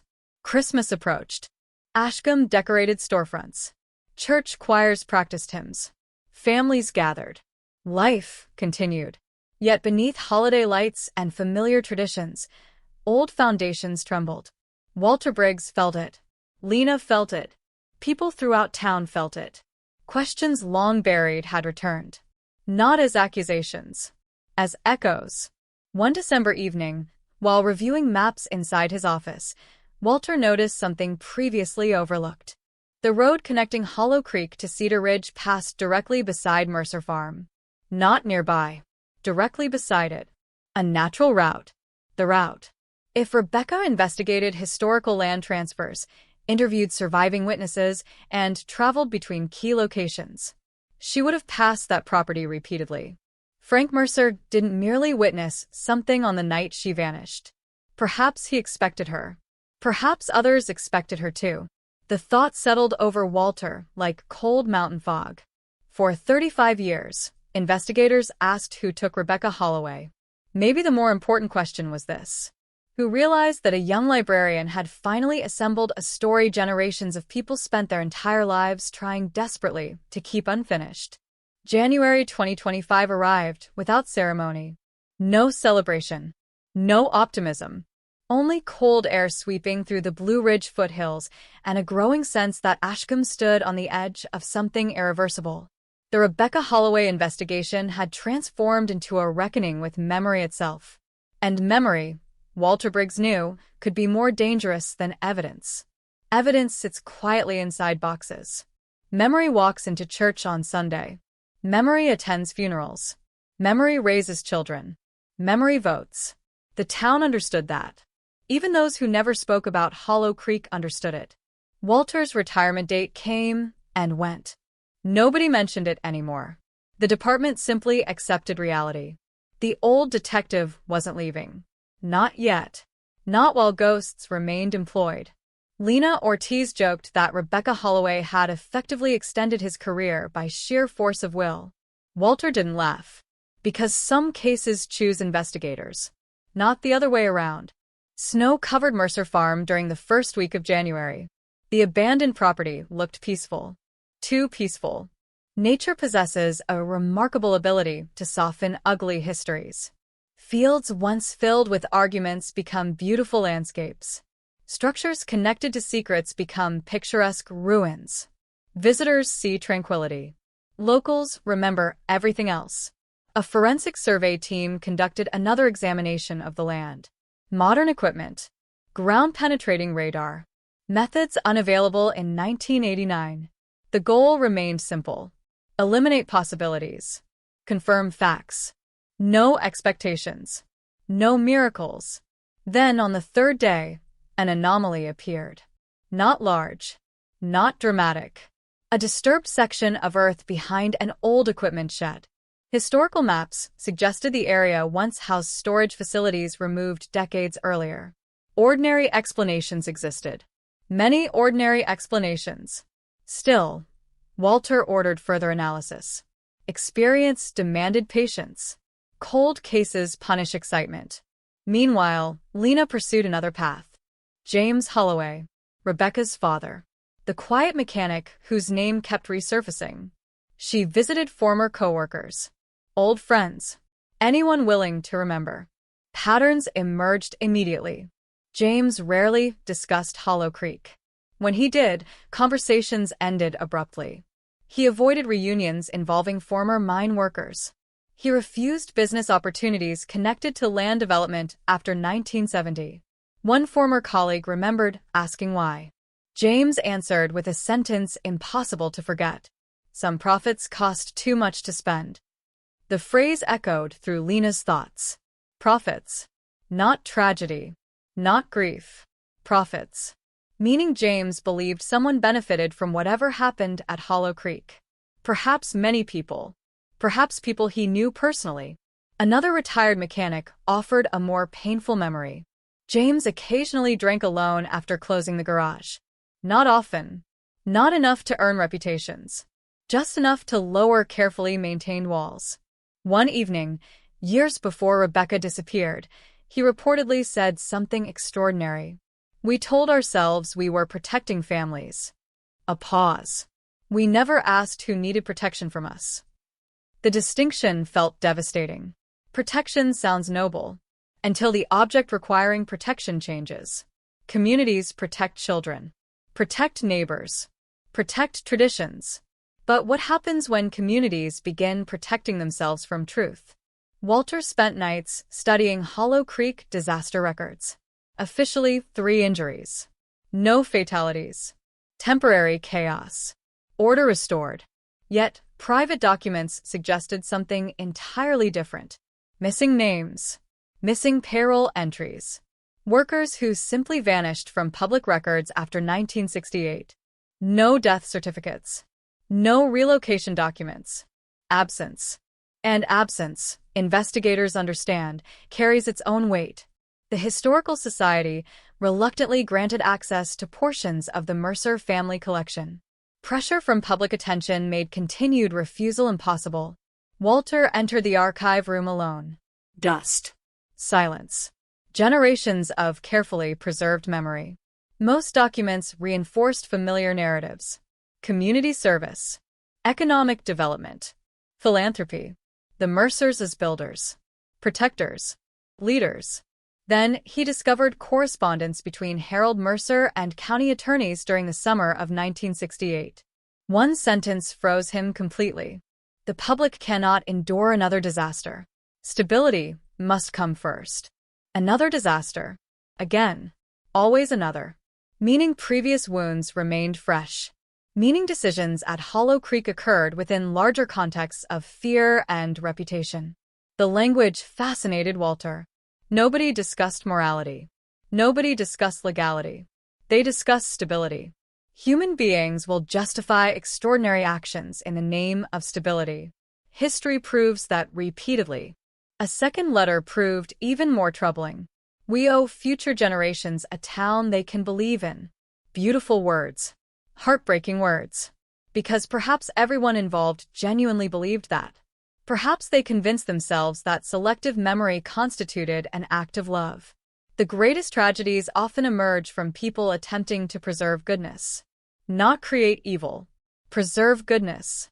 Lena received an unexpected visitor later that month. Thomas Green, 76 years old.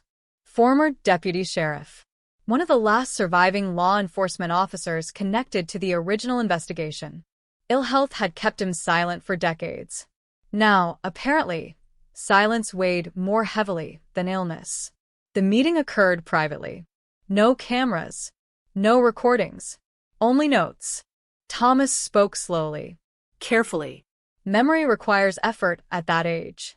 He remembered pressure. Not explicit orders. Pressure. The atmosphere surrounding Rebecca's disappearance felt unusual from the beginning. Certain names remained untouched. Certain questions received discouragement. Young deputies learned quickly where curiosity became unwelcome. Walter asked directly, "Did anyone tell you to ignore evidence?" Thomas considered. "No." A pause. "They taught us which evidence mattered." The answer landed like a hammer. Not suppression. Selection. A more sophisticated mechanism. People rarely need to destroy truth entirely. They only need to prioritize alternative versions. Thomas remembered Frank Mercer vividly. Nervous. Distracted. Frightened. The gas station owner wanted to say something during early interviews. Everyone sensed it. Yet every opportunity passed. Every moment disappeared. Eventually, silence hardened into routine. Thomas regretted many things. One regret overshadowed all others. "We thought time would solve it." Another pause. Time solved nothing. Outside, winter deepened. Ashcombe carried on. Basketball games. Church gatherings. Ordinary life. But ordinary life now existed alongside extraordinary questions. Residents discussed Rebecca openly for the first time in years. Younger generations demanded transparency. Older generations struggled with emotions lacking clear names. Guilt. Defensiveness. Sadness. Love. Communities rarely experience history as isolated events. They experience history as identity. Challenging one means challenging the other. Then came the discovery nobody expected. The forensic team returned results from Mercer Farm. The disturbed ground contained remnants of a demolished storage building. Nothing criminal. Nothing shocking. Except for one detail. Buried beneath foundation debris rested several metal boxes sealed against moisture. Time capsules. Forgotten. The contents appeared mundane initially. Photographs. Newspapers. Community memorabilia. Then investigators opened the final container. Inside rested meeting agendas from local business associations during 1968 and 1969. Names. Dates. Private discussions. And a document labeled Transition Plans Following Hollow Creek. Transition. Not recovery. Not emergency response. Transition. As though outcomes had already been accepted. As though opportunities had already been identified. Walter read late into the night. Land redistribution strategies. Economic redevelopment proposals. Recommendations regarding public communication. One sentence refused to leave his mind. Unified messaging remains essential for long-term confidence. Unified messaging. Modern language for an ancient practice. Everyone tells the same story. Everyone protects the same version. Everyone understands the cost of deviation. Suddenly, Rebecca's notebook entries seemed less mysterious than ever. Some people spend entire lives protecting old mistakes. Not because they enjoy deception. Because their identities, their livelihoods, their communities become intertwined with it. The terrible beauty of inherited silence is that eventually nobody remembers where duty ends and truth begins. Walter stood outside the station near midnight. Snow fell gently across empty streets. Ashcombe looked peaceful. Safe. Exactly the kind of town worth protecting. He understood that. Perhaps Harold Mercer understood it too. Perhaps James Holloway understood it. Perhaps Frank Mercer carried unbearable guilt precisely because he loved this place. Love complicates everything. People commit terrible acts for hatred. They commit even more complicated acts for love. And somewhere during the final weeks of 1989, Rebecca Holloway may have discovered a reality more frightening than murder itself. She may have discovered that the people guarding old secrets weren't monsters hiding in darkness. They were ordinary citizens. Respected citizens. People convinced that preserving the town's soul required ensuring certain truths remained buried beneath the mountains forever. February settled over Ashcombe with an oppressive stillness. The kind of stillness old detectives learned to distrust. No storms. No headlines. No dramatic discoveries. Just silence. And silence, Walter Briggs knew better than anyone, had always been the most powerful force in the Rebecca Holloway case. For 35 years, silence protected memories. Silence protected families. Silence protected reputations carefully polished across generations. But silence carried a price. Someone always paid it. Rebecca paid it. Frank Mercer paid it. James Holloway paid it. Perhaps an entire town paid it without fully understanding the debt. The documents recovered from Mercer Farm remained the center of attention. Unified messaging. Transition plans. Private meetings held immediately after the Hollow Creek shutdown. Nothing illegal. Nothing explicitly criminal. Yet every page radiated the same philosophy. Control the story. Preserve confidence. Protect the future. Walter found himself returning repeatedly to one question. What happens when protecting the future requires lying about the past? The answer stood all around him. Ashcombe. Beautiful. Proud. Wounded. A community built upon both genuine kindness and carefully maintained omissions. Lena Ortiz spent weeks tracing land ownership records through modern databases. Technology accomplished in hours what once required months. Patterns that remained invisible for decades emerged with startling clarity. Families connected to Hollow Creek leadership accumulated property at remarkable speed after 1968. Not only the Mercers, the Danvers family, the Whitlocks, the Prestons. Names woven deeply into local identity.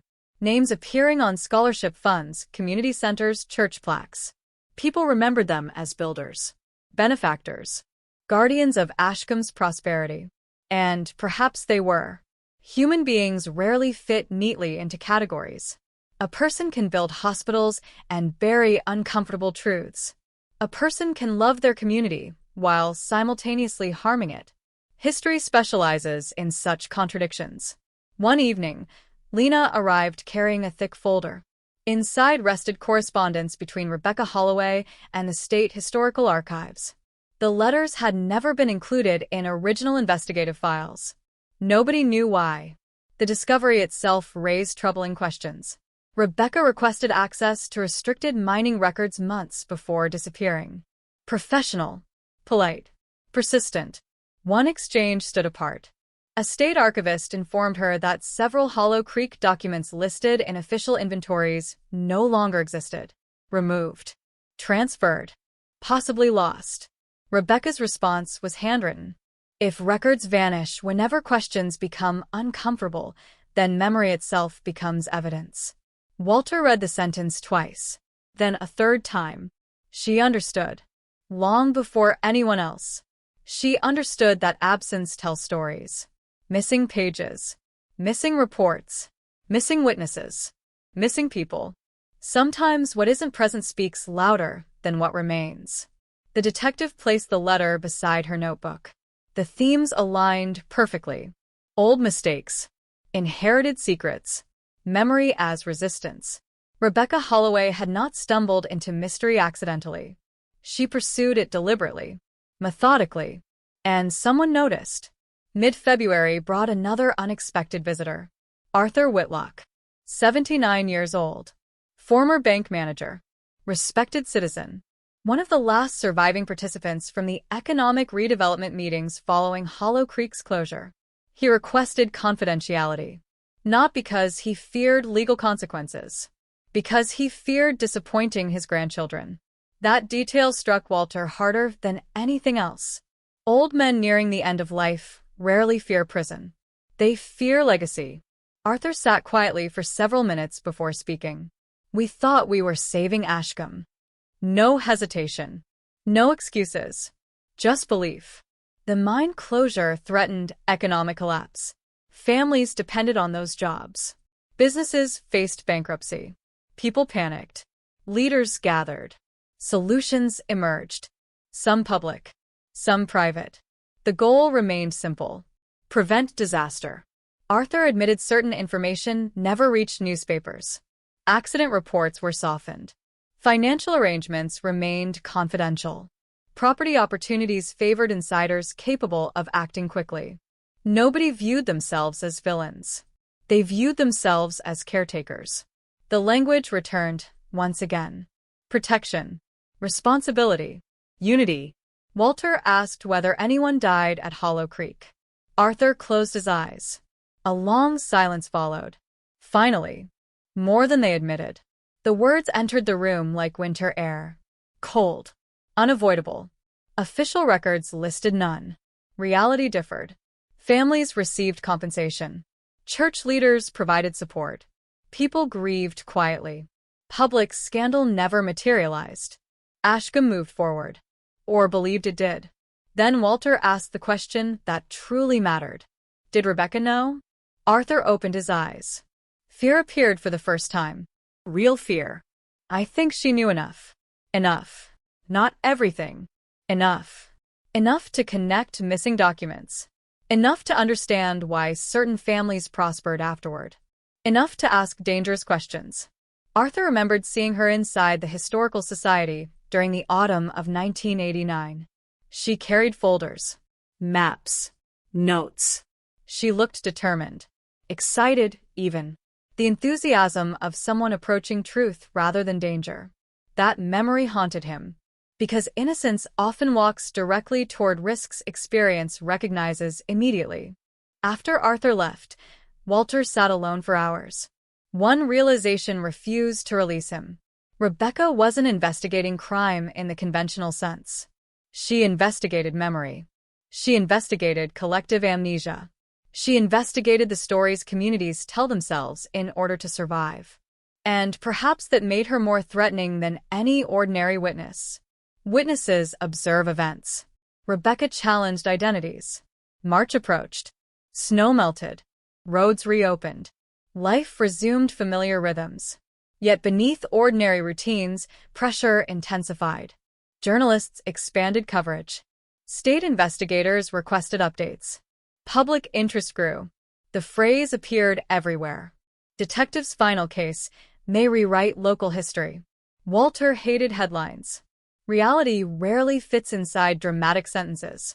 Still, he understood their power. Attention weakens silence. Sunlight changes behavior. People who remained quiet for decades begin reconsidering. And reconsideration produces cracks. The next crack arrived unexpectedly. Inside an old storage room beneath St. Andrew's Church, volunteers renovating the basement discovered boxes untouched since the early 70s. Most contents held no significance. Holiday decorations, financial ledgers, community newsletters. Then one volunteer noticed a sealed envelope marked Confidential, Hollow Creek Assistance Committee. The church contacted authorities immediately. Walter opened the package with extraordinary care. Inside rested lists of families receiving private financial support after the mine closure. Widows, children, displaced workers, and several names never appearing in official casualty records. The implications devastated everyone involved. People died. People unquestionably died. The town knew. The church knew. Support systems existed specifically because the truth remained hidden publicly. Compassion and concealment intertwined completely. Walter felt physically exhausted because the discovery confirmed something profoundly uncomfortable. Good people had helped maintain the silence, not out of greed, out of mercy. Mercy toward grieving families. Mercy toward a struggling community. Mercy toward a future they desperately wanted to preserve. The line separating kindness from deception had blurred until nobody remembered where it began. That evening, Lena reviewed Rebecca's final weeks before disappearing. Patterns sharpened. She visited the Historical Society repeatedly, contacted state archives, interviewed elderly residents, drove near Mercer Farm several times, and, according to newly uncovered information, met privately with someone whose name appeared nowhere in police records. James Preston, retired surveyor, dead since 1995. Another respected figure. Another participant in post-Hollow Creek land redistribution. The meeting occurred 4 days before Rebecca vanished. No notes survived. No witnesses overheard conversations. Only a single memory from Preston's daughter. Rebecca left looking disappointed. Her father looked terrified. Terrified. The word lingered. Not angry. Not defensive. Terrified. As though a young librarian asking questions about old records represented something far larger than historical curiosity. Walter drove home beneath a sky filled with early spring stars. The mountains stood silent around him. Ancient. Patient. He thought about Arthur Whitlock. About James Holloway. About church volunteers caring for widows whose losses never appeared in newspapers. Nobody fit simple narratives. Nobody emerged as obvious villains. Instead, an entire community participated in a complicated act of collective protection. The tragedy was not merely the lie. The tragedy was that generations inherited it as an expression of love. And when Rebecca Holloway finally began separating love from silence, truth from loyalty, history from mythology, someone, somewhere, may have concluded that preserving Ashcombe required ensuring her questions ended forever. Spring arrived in Ashcombe with a deceptive gentleness. Dogwoods bloomed along the hillsides. Children rode bicycles through neighborhoods where front doors still remained unlocked. Church bells drifted across the valley every Sunday morning. The town looked exactly like the kind of place people spent entire lifetimes defending. And perhaps that was the problem. Walter Briggs had reached a conclusion that disturbed him more than any suspect ever could. Nobody involved in the Hollow Creek aftermath believed they were preserving a lie. They believed they were preserving Ashcombe itself. That distinction changed everything. Evil announces itself loudly. Duty whispers. And duty, passed from one generation to another, becomes almost impossible to question. April brought a breakthrough hidden inside plain sight. Lena Ortiz revisited Rebecca Holloway's employment records at the county library. Nothing unusual appeared at first. Attendance logs, community events, reading programs. Then one entry captured her attention. October 27, 1989. Rebecca requested access to archived newspaper microfilm after closing hours. Permission granted. She remained inside the records room until nearly midnight. Alone. The security log contained a handwritten note from the night custodian. Miss Holloway seemed excited. Said she finally found the missing year. The missing year. Lena immediately understood the significance. Several newspaper editions from late 1968 had disappeared from official collections. Margaret Ellis's article had already proven that. What else vanished? What exactly did Rebecca discover during those late-night sessions? Walter joined her inside the library basement. The room smelled of paper, dust, and forgotten time. Microfilm cabinets stretched across narrow aisles like silent witnesses. A librarian's battlefield. Rebecca had spent countless hours here. Searching, comparing, questioning. Walter imagined her alone under fluorescent lights, feeding reels into machines, watching history unfold frame by frame. Patient work. Careful work. Dangerous work. Because history rarely hides in dramatic revelations. It hides in inconsistencies. A date that doesn't match. A missing photograph. A headline replaced by another. The absence of expected memory. After several exhausting hours, Lena found it. December 1968. An entire week of local newspapers existed in duplicate. 2 versions. The publicly archived editions. And alternative copies stored accidentally inside a mislabeled box. The differences seemed minor initially, until they weren't. One version celebrated redevelopment opportunities following the Hollow Creek closure. The other mentioned unresolved questions regarding worker compensation. One praised community unity. The other referenced families still seeking answers. Entire paragraphs vanished between editions. Not fabricated. Removed. Edited. History. Carefully rearranged. Walter stared at the pages. The realization struck with brutal clarity. Rebecca had discovered evidence that the historical record itself had been altered. Not by accident. By intention. The implications extended far beyond one disappearance. If newspapers changed, what else changed? Meeting minutes? Financial reports? Official statements? Memory itself had become negotiable. News of renewed discoveries spread quietly through town. Older residents responded with discomfort. Not outrage. Not denial. Discomfort. Because many remembered those years. Many remembered fear. Economic uncertainty. The possibility that Ashcombe might collapse entirely.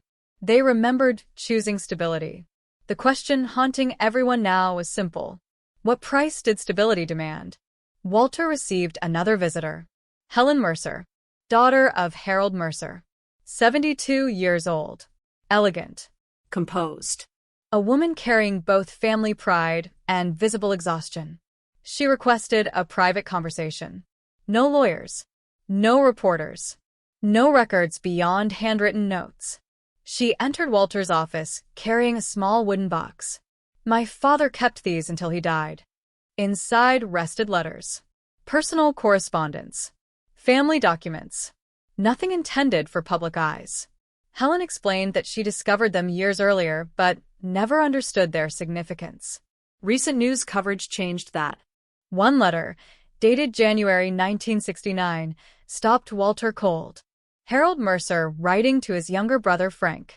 We did what circumstances demanded. History will judge us kindly if we remain consistent. Remain consistent. The language mirrored everything. Unified messaging. Stick to the story. Community stability. Different phrases. One philosophy. Another passage proved even more heartbreaking. The children must inherit hope, not scandal. Walter closed his eyes. The children. Always the children. Adults throughout history justify impossible choices in the name of future generations. Sometimes they succeed. Sometimes they create burdens those same children spend lifetimes attempting to understand. Helen spoke softly. My father wasn't a cruel man. Walter believed her. Without hesitation. Cruel men rarely build scholarship funds, rarely coach youth baseball, rarely spend decades serving communities. But kindness and truth do not always travel together. History offers countless examples. Helen admitted something else. During the autumn of 1989, Harold became deeply unsettled. Rebecca Holloway visited him. Not once. Twice. The first meeting remained cordial. The second ended badly. She asked questions about Hollow Creek, about missing workers, about land transfers, about newspaper discrepancies. Harold reportedly told her to leave the past alone. Rebecca refused. Helen remembered hearing her father's voice through closed doors. Louder than usual. Fearful. Not angry. Fearful. The same word James Preston's daughter used. Fear. A young librarian asking historical questions frightened powerful, respected men. That fact alone spoke volumes. Walter asked whether Harold ever mentioned Rebecca afterward. Helen nodded slowly. Only once. 3 days before she disappeared. He sat at the kitchen table for hours. Then whispered something Helen never forgot. She doesn't understand what happens if people stop believing. Believing in what? The town? Its leaders? Its history? Perhaps all of it. The ambiguity felt devastating. Because maybe Harold Mercer genuinely feared chaos. Maybe exposing old wounds threatened identities generations relied upon. Human beings often protect stories because stories protect them in return. May arrived. The mountains turned green. Life flourished. Yet beneath renewal, Ashcombe felt increasingly tense. Questions multiplied faster than answers. The investigation had evolved beyond criminal inquiry. It now examined the architecture of collective memory. Walter struggled with that reality. Detectives prefer suspects, evidence, timelines. This case offered something more elusive. Inherited obligation, moral compromise, communities choosing selective remembrance as an act of self-preservation. Then another breakthrough emerged. The State Archives located correspondence from Margaret Ellis, the journalist whose investigation vanished in 1968. One unfinished letter addressed to an editor remained unsent. The contents stunned everyone. I no longer believe Hollow Creek was an accident followed by poor management. I believe it became the foundation upon which certain families rebuilt this county. Foundation. Not tragedy. Foundation. A beginning rather than an ending. Margaret intended further reporting. She planned interviews, documentation, exposure. Then came her fatal automobile accident in 1972. Officially, nothing suspicious existed. Walter refused speculation. Facts mattered. Still, patterns demanded acknowledgement. 2 women, separated by 17 years. Both researching Hollow Creek. Both challenging accepted narratives. Both disappearing from public conversations. One through death. One through complete absence. The coincidence felt heavy. That night, Walter drove alone to Cedar Ridge Road. The place looked ordinary. Almost disappointingly ordinary. Trees. Fields. Silence. No visible traces of history. No markers indicating tragedy. Yet ordinary places often contain extraordinary memories. Rebecca's abandoned car had been found here. Warm coffee. Unlocked door. A life interrupted mid-sentence. He stood beside the roadside as darkness settled across the mountains. And for the first time in decades, he stopped asking who might have harmed Rebecca Holloway. Instead, another question emerged. What if the people who feared her discoveries believed they were protecting something sacred? What if, in their minds, preserving Ashcombe's story mattered more than correcting its history? Because when communities convince themselves that hope depends upon silence, anyone seeking truth eventually becomes something dangerous. Not an enemy. Something far more complicated, a threat to belief itself. By June of 2025, Ashcombe no longer felt like a town reopening an old investigation. It felt like a town waking up from a dream that had lasted half a century. The change was subtle. No protests. No public outrage. Just conversations. Longer pauses during church gatherings. Elderly residents lingering after community meetings. Families asking questions that previous generations had carefully avoided. The name Hollow Creek returned to everyday language. Not with anger. With uncertainty. People realized they knew the story. They simply didn't know whether the story had ever been true. Walter Briggs understood the danger. Truth rarely destroys communities overnight. Doubt does. Doubt spreads quietly, patiently. One question becomes 5. 5 become 50. Soon entire identities stand upon foundations nobody remembers building. The State Archives delivered another package during the first week of June. Additional correspondence from Margaret Ellis. Notes never published. Research materials stored in personal collections and donated after her death. Walter opened the box with the caution of a man handling explosives. History often behaves exactly that way. Inside rested interview summaries. Names. Dates. Fragments. And one page, heavily underlined, carried a sentence that stopped everyone in the room. The town survived the disaster by agreeing to forget it together. Agreement. Not conspiracy. Not coercion. Agreement. The distinction mattered. Conspiracies require villains. Agreements require communities. Margaret had understood something profound decades before Rebecca ever entered a library archive. People in Ashcombe did not hide the past because they enjoyed deception. They hid it because remembering threatened the version of themselves they needed to believe. Lena spent days reconstructing Rebecca's movements during the final month before her disappearance. Patterns sharpened with terrifying precision. She visited Hollow Creek 3 times, Mercer Farm twice, the Historical Society 4 times, St. Andrew's Church once, and, according to newly discovered gas receipts, she traveled to an abandoned survey station north of the valley exactly 48 hours before she vanished. Nobody investigated that location in 1989. Nobody even mentioned it. The oversight felt extraordinary. Walter drove there immediately. The old station sat alone among dense forest. Collapsed fencing. Broken windows. Nature reclaiming human intention. Nothing remarkable remained. At least initially. Inside, however, Lena noticed faded markings on a wall. Numbers. Coordinates. Property references. Survey information from decades earlier. Most had become unreadable. One line survived clearly. Transfer complete, December 1968. The date again. Always 1968. Always the same turning point. Walter compared the coordinates with county maps. The location corresponded to land eventually acquired by families connected to Hollow Creek leadership. Land purchased cheaply. Land developed successfully. Land that generated fortunes across generations. He felt a familiar heaviness settle into his chest. Rebecca had followed these same trails, seen these same markings, connected these same dots. And someone realized it. Back in Ashcombe, another voice emerged. Pastor Daniel Reeves, current minister at St. Andrew's. Young compared to everyone else involved. Only 43. An outsider, technically. He arrived years after the events shaping local memory. That distance gave him unusual clarity. He requested a meeting with Walter. Not as a witness. As an observer. The older members of my congregation carry grief they never explain, he said quietly. They pray for forgiveness without naming sins. The detective listened carefully. Pastor Reeves continued.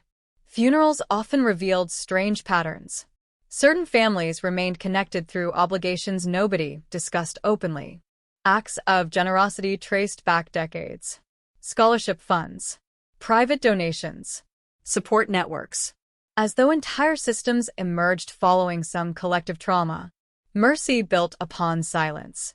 Compassion intertwined with omission. The church archives confirmed financial assistance programs beginning immediately after the Hollow Creek closure. Assistance directed toward people officially untouched by any tragedy. Widows whose husbands supposedly relocated. Children whose fathers allegedly found work elsewhere. Records told one story. Human lives told another. Walter understood. Paper preserves narratives. People preserve consequences. Rebecca Holloway, a librarian by profession and historian by instinct, recognized the difference. The terrifying possibility became increasingly unavoidable. She discovered not only what happened, she discovered why everyone agreed never to discuss it again. Mid-June brought another extraordinary revelation. Helen Mercer returned, this time carrying audio tapes, family recordings, birthday parties, holiday gatherings, ordinary moments preserved on aging cassettes. She almost threw them away years earlier. Now, thankfully, she didn't. Most recordings offered nothing relevant. Children laughing, relatives sharing stories, music, life. Then one tape from Christmas 1989 changed everything. The gathering occurred roughly 5 weeks after Rebecca disappeared. Voices filled the Mercer household. Food, laughter, normality. Until background conversation captured something unintended. Harold Mercer speaking privately with Frank. The quality remained poor. Yet one sentence emerged unmistakably. We cannot survive another investigation. Silence followed. Then Frank answered. She was only asking questions. Walter replayed the exchange repeatedly. Only asking questions. The phrase shattered him. Because that was true. Rebecca asked questions. That was her crime. That was her profession. That was her nature. Questions about records. Questions about memory. Questions about why entire sections of history felt carefully rearranged. Nothing more. Nothing less. The tape offered no confession. No direct connection to her disappearance. Yet it revealed fear. Deep, consuming fear. Fear powerful enough to survive into family Christmas celebrations. Fear powerful enough to haunt men decades after Hollow Creek itself vanished. Summer sunlight filled the valley. Tourists arrived. Festivals continued. Ashcombe performed normalcy beautifully. Communities with complicated histories often do. Walter sometimes wondered whether the town itself understood what was happening. This investigation no longer threatened individuals. It threatened mythology. The mythology that good people always make good decisions. The mythology that silence equals peace. The mythology that love for one's hometown automatically justifies the sacrifices made in its defense. History disagrees. History always disagrees. Late one evening, Lena discovered Rebecca's final telephone records. Most calls appeared ordinary. Family. Friends. Library business. Then one number stood out. An unlisted line belonging to James Preston, the retired surveyor, the man whose daughter remembered fear. Rebecca called him 3 times during her final week. The last conversation lasted 47 minutes. 47 minutes. Long enough to exchange truths. Long enough to share burdens. Long enough for an elderly man to realize a young woman now understood things hidden for decades. Walter sat alone after midnight reviewing everything. Margaret Ellis, James Holloway, Frank Mercer, Harold Mercer, James Preston. Different generations, different roles, the same emotional vocabulary. Protection, duty, unity, survival. Nobody spoke about greed. Nobody celebrated deception. Instead, everyone described obligation. Inherited obligation.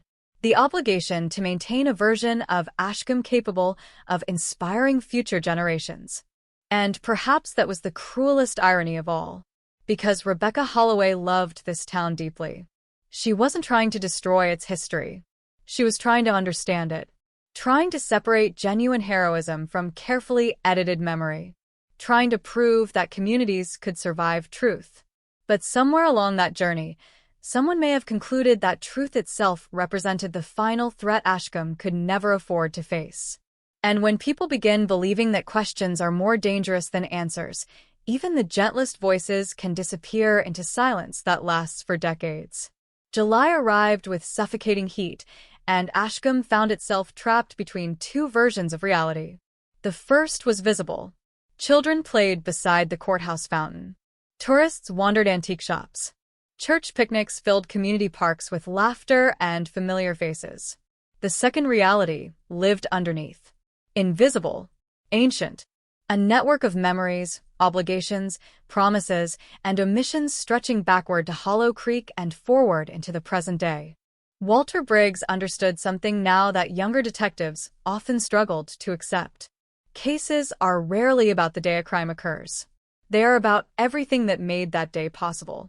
And Rebecca Holloway's disappearance felt less like an isolated tragedy and more like the final tremor from an earthquake that began decades earlier. The walls of his office had become a map of inherited silence. Photographs connected by red string. Property records. Family trees. Historical timelines. Letters. Cassette transcripts. One sentence remained pinned directly above his desk. The town survived by agreeing to forget. Margaret Ellis wrote those words more than 50 years earlier. Rebecca Holloway died or vanished, trying to challenge them. Walter intended to understand them. The breakthrough came from an unexpected source. County probate archives. Dry. Boring. Ignored by almost everyone. Exactly the kind of place librarians love. Exactly the kind of place Rebecca would have searched. Lena spent 3 days reviewing inheritance records connected to Hollow Creek families. At first, nothing appeared extraordinary. Land passed from parents to children. Businesses remained inside bloodlines. Ordinary Appalachian continuity. Then a pattern emerged. Several properties originally associated with deceased miners never reached surviving relatives. Instead, ownership transferred through emergency arrangements administered by local committees. Temporary measures. Protective measures. Humanitarian measures. At least officially. The final destinations of those lands revealed familiar names. Mercer. Whitlock. Preston. Families already connected to redevelopment plans. The implications settled heavily. No evidence suggested theft. No criminal documentation existed. Everything appeared legal. Yet legality and morality have always maintained separate addresses. Walter stared at the records. People died. Families grieved. Communities panicked. Leaders stepped forward. Decisions were made quickly. History rewarded some. History forgot others. And decades later, Rebecca Holloway noticed. That was her great offense. She noticed. She refused to inherit forgetfulness. Mid-July brought another witness. Miriam Preston, 81 years old. Widow of James Preston. She had remained silent for decades, largely because silence formed the foundation of her marriage. Now, following her husband's death and the growing public attention, she requested a private conversation. No reporters. No recordings. Only Walter and Lena. The old woman carried a small metal box. Inside rested letters exchanged between James and Harold Mercer during the late 1980s. The tone shocked everyone. Not confident. Not powerful. Afraid. One passage, dated September 1989, made Walter's blood run cold. The Holloway girl has discovered too much. She keeps asking about records that should have stayed buried with our generation. The Holloway girl. Not Rebecca. Not Miss Holloway. The Holloway girl. Language matters. It reveals emotional distance.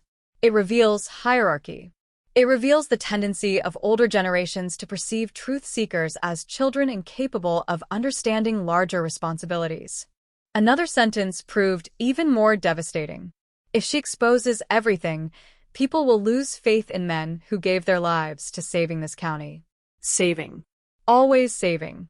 The language never changed. Nobody described themselves as beneficiaries. Nobody described themselves as manipulators. They saw themselves as guardians, protectors, caretakers of a fragile social order. Miriam spoke quietly. My husband believed secrets could expire. A pause.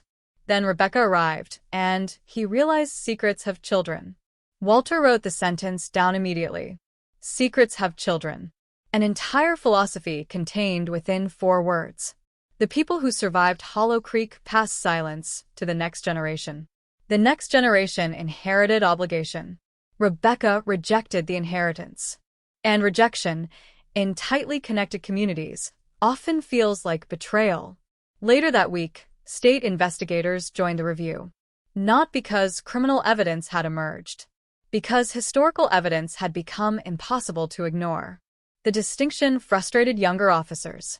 Walter understood it completely. Some cases solve murders. Others solve myths. The Rebecca Holloway investigation increasingly resembled the latter. Still, one question remained. What happened on November 18, 1989? All roads led toward understanding motive, understanding history, understanding fear. Yet the actual night itself remained cloaked in darkness. Cedar Ridge Road. Warm coffee. Unlocked vehicle. Vanished without a trace. The oldest mystery still demanded attention. Lena revisited weather records, traffic reports, emergency dispatch logs, minute details. The kind of work that breaks ordinary investigators. At 7:14 p.m., an unusual call reached County Dispatch. A resident reported headlights near the old survey station north of Hollow Creek. The report generated no follow-up. No officers responded. Resources focused elsewhere. The information disappeared into archives. Walter immediately recognized the significance. Rebecca visited that station 2 days earlier. She knew the location. Someone else occupied it on the night she vanished. Perhaps coincidence.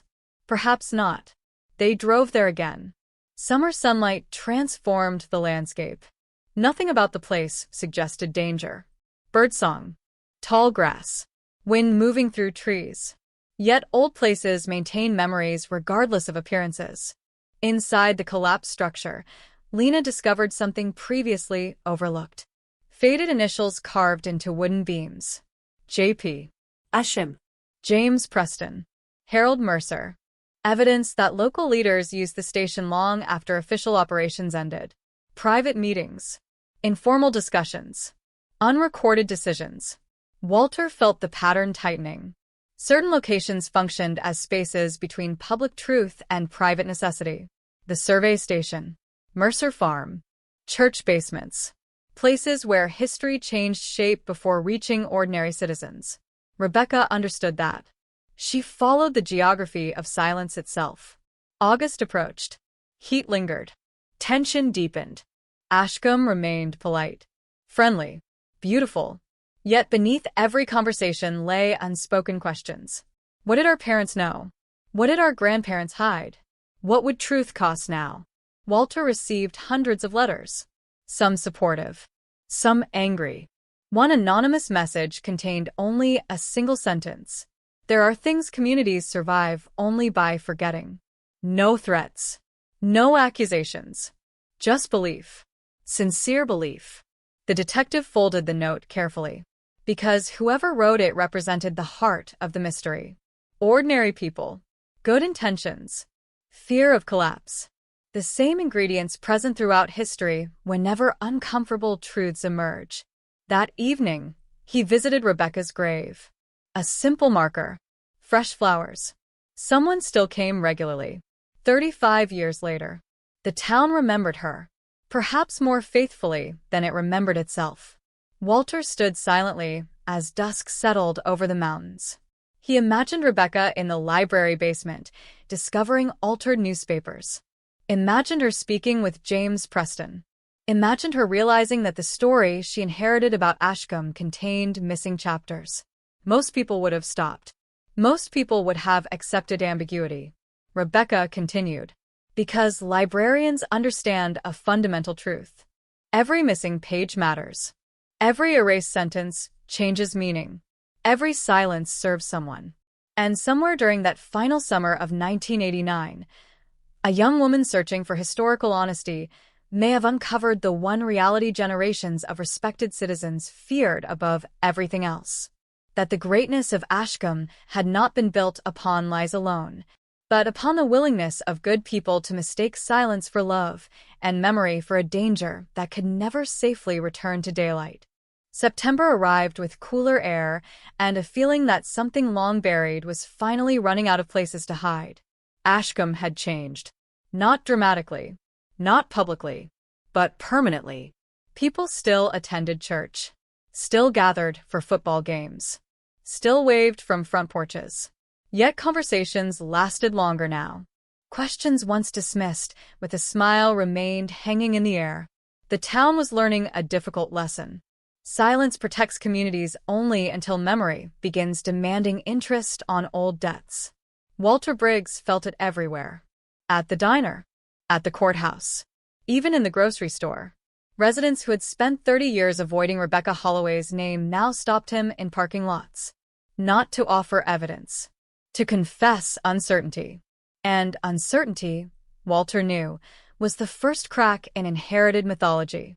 The State Historical Commission announced an independent review of Hollow Creek.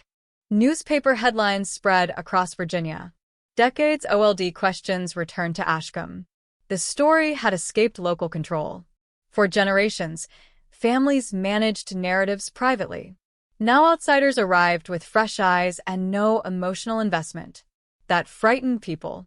Because outsiders ask questions locals learn never to ask. Lena Ortiz spent the first week of September analyzing something strangely overlooked. Church attendance records. Not theology. Not faith. Patterns. The Hollow Creek Assistance Committee, formed immediately after the mine closure, included dozens of families officially untouched by any tragedy. Widows whose husbands supposedly moved away. Children whose fathers allegedly found work in neighboring counties. Yet financial support continued for years. Private scholarships, emergency food programs, medical assistance, acts of compassion built upon public stories that no longer made sense. Walter stared at the lists. The truth became unavoidable. Entire systems existed to care for people affected by events the official record insisted never happened.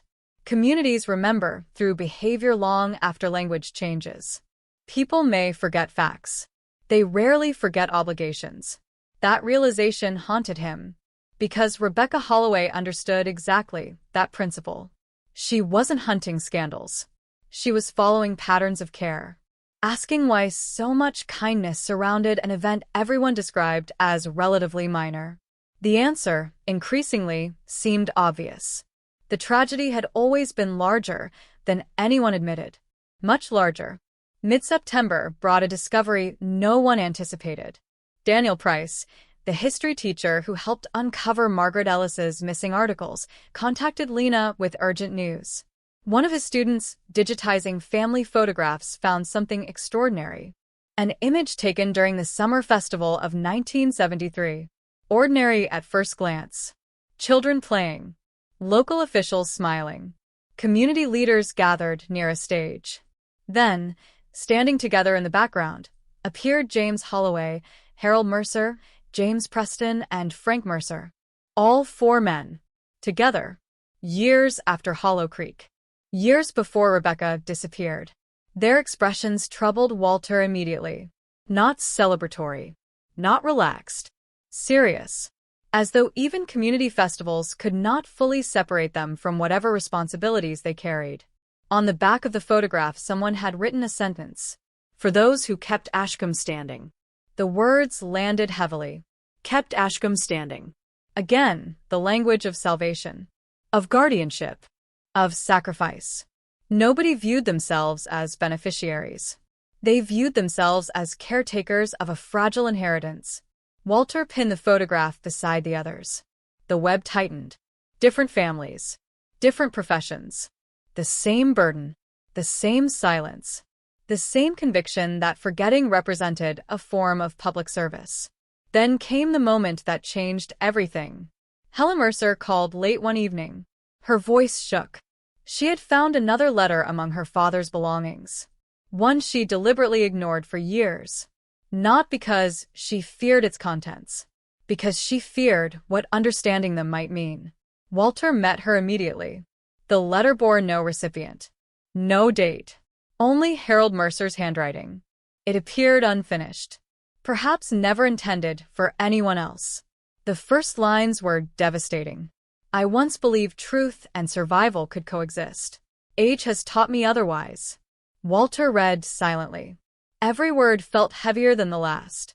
The people demanding answers today cannot understand what panic looked like in 1968. They did not watch fathers lose livelihoods overnight. They did not hear mothers asking how children would eat. Reasonable fears. Human fears. Then came the sentence that stopped the room cold. If Rebecca Holloway continues digging, she will force this town to choose between honesty and identity. Honesty and identity. Not honesty and lies. Not justice and injustice. Identity. The foundation upon which generations built their understanding of themselves. Walter leaned back slowly. Perhaps that was the true horror. The people surrounding Hollow Creek believed exposure would not merely reveal mistakes. They believed it would erase meaning, erase sacrifice, erase decades of collective effort. When human beings think identity itself is under attack, ordinary moral boundaries become dangerously flexible. Late that night, Walter visited St. Andrew's Church. Empty pews. Soft candlelight. Silence. Pastor Reeves joined him without questions. Sometimes experience teaches people when words matter and when they don't. Eventually, Walter spoke. What if they truly believed they were protecting everyone? The pastor considered carefully. Belief doesn't remove responsibility. A pause. But it explains why good people make terrible choices. The distinction mattered. Walter never wanted villains. Villains simplify history. Reality rarely offers that comfort. Reality offers frightened fathers, exhausted community leaders, widows needing support, young people inheriting stories polished by generations of necessity. And somewhere inside that reality stood Rebecca Holloway, 28 years old, intelligent, persistent, naively courageous, believing truth strengthens communities, believing honesty heals wounds, believing that understanding history honors those who suffered. Perhaps she was right. Perhaps everyone else was wrong. Or perhaps both things remained true simultaneously. The hardest cases always live in that space. Toward the end of September, forensic analysts completed a fresh examination of evidence boxes untouched since the early 90s. Technology had advanced dramatically. Tiny details, once invisible, now emerged. Among Rebecca's belongings recovered from her car, investigators found microscopic traces of red clay. Nothing remarkable, except for one fact. The clay composition did not match Cedar Ridge Road. Walter felt his pulse quicken.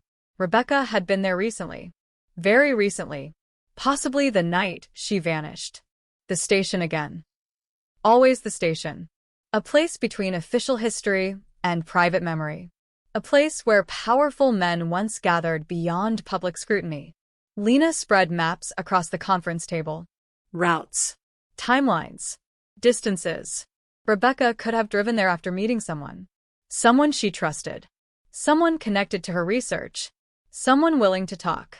Or perhaps someone desperate to stop talking. Outside, autumn colors began appearing across the mountains. Beautiful. Temporary. The annual reminder that transformation can look magnificent even while something old quietly dies. Walter watched leaves fall across Main Street and thought about inherited silence. Generations before him believed forgetting preserved Ashcombe. Rebecca believed remembering might save it instead. Those two visions collided in 1989. And somewhere inside that collision, between honesty and identity, between memory and obligation, between a young librarian and an aging network of guardians, lay the answer that had remained hidden for 35 unforgiving years.